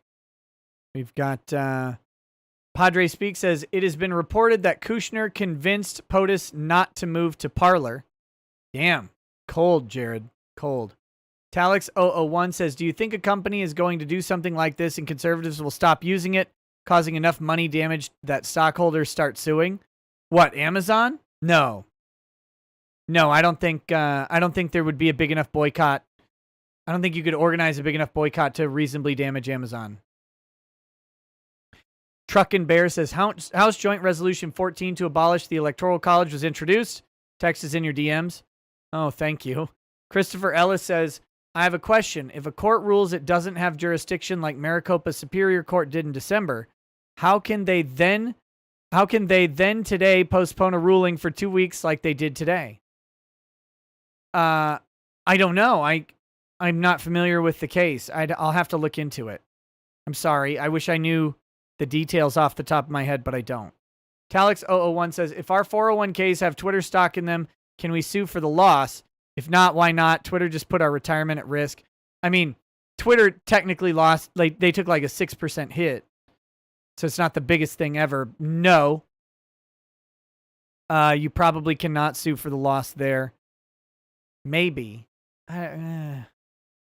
Shareholder action against Jack Dorsey, maybe. I think it'd be really hard to bear out. Jason Alator says, Lord, shall we deploy the Terminator squad for this epic purge? Yes. Deploy the Terminators. Brother. Kidda says, breaking CNN riot at Capitol was likely planned, was not inspired by Trump. Democrats impeached before investigators were able to submit report. I saw that tweet, but I didn't see the breaking news story from CNN that accompanied it. I just saw the tweet that said that.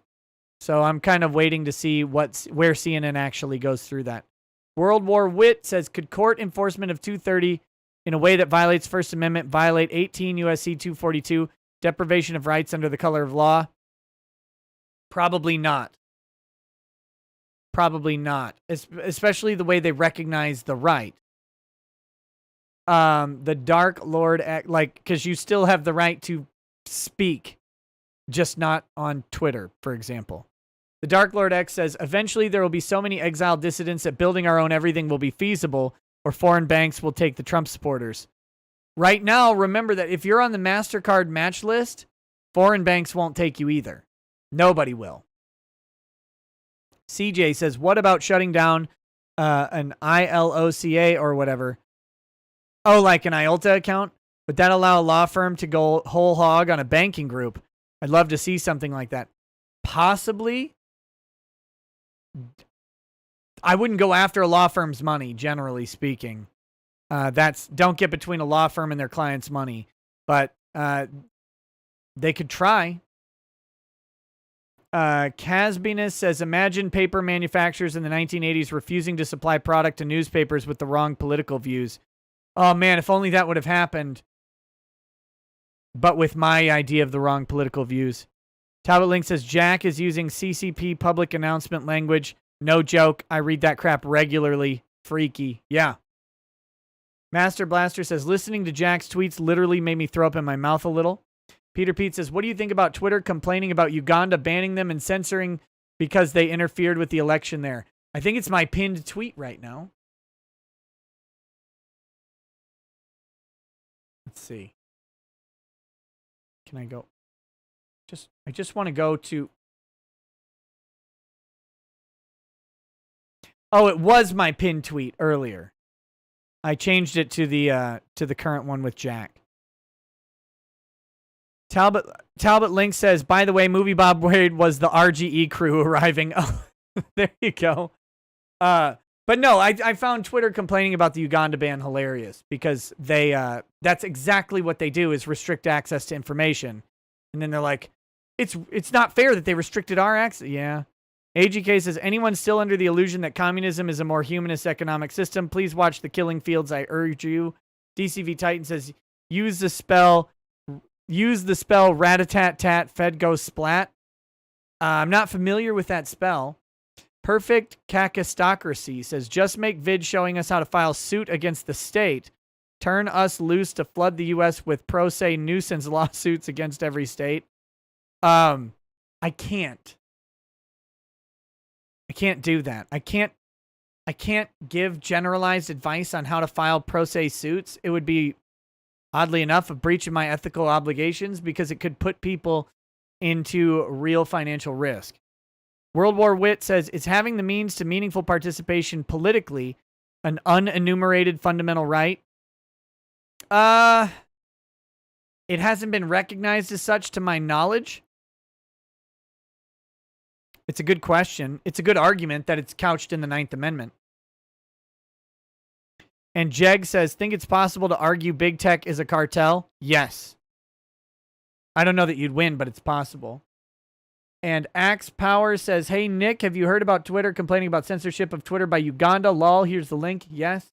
Night of Hopex says, you might not think that would happen. These things have happened in history. In the worst case, they declare the banks defunct and print their own money, Weimar style.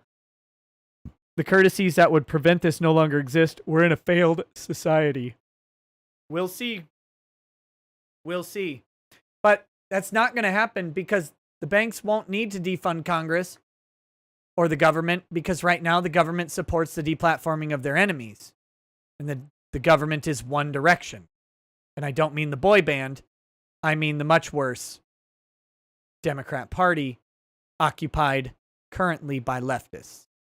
So the leftists in power do not mind that the banks and that the big tech companies are censoring their enemies. It's the greatest thing they could possibly ask for.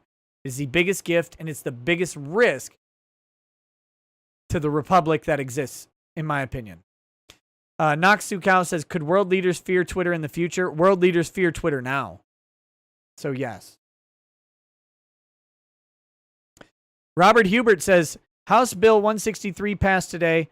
SA2 eliminates felony murder, eliminates suspension of driver's licenses for repeat traffic offenses, hurts police, RIP Illinois. Damn. Night of Hopex says, oh, sure, I just mean the hypothetical case they needed to. No argument there. Okay, yeah, thanks for clarifying. All right, guys, that's the show for tonight. I'm going to go over to Twitch. We're going to watch Bubba Hotep. I'll see you there. Let's play the outro.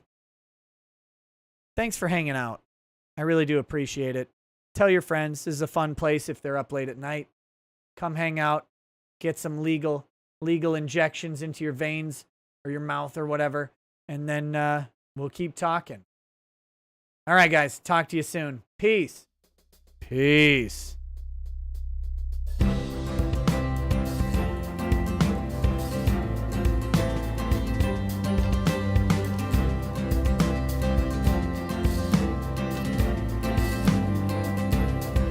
Oh, he drinks a fair bit, but you realize that it just helps get his noggin jogging along. With his glass by his side and his kids asleep tight, we'll hear some law-splaining tonight. With his microphone muted, we'll laugh at this boomer until he explains it's all part of the plan. Watch his face become redder as he becomes meta, raging at idiots from Twitterland. From the white shores of Maine to the hills of Glenlivet, there's no one who explains the law better than Nick. So pour out a glass for the ones who have passed to make the law what we have now. Oh, his lady is fair, and she handles herself with the grace of one who has borne many children. As the wife of a lawman, she makes sure that he has the time and the place to provide for them there. So pour out an ardbeg, a bow, more of love rug. The spirits flow as the ones who get unemployed. So pour out a glass for the tea post on Twitter as we hear law-splaining tonight.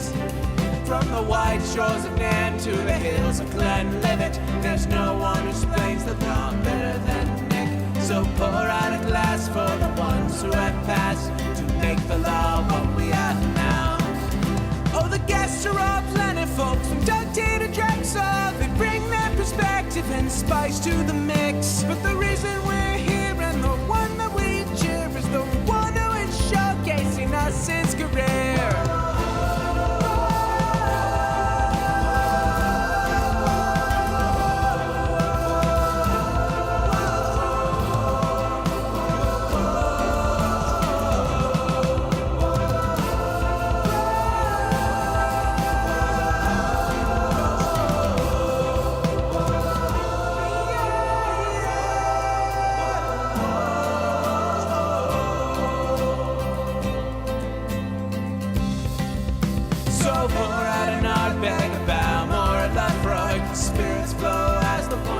Get unemployed. So pour out a glass for the tea post on Twitter as we hear law-splaining tonight.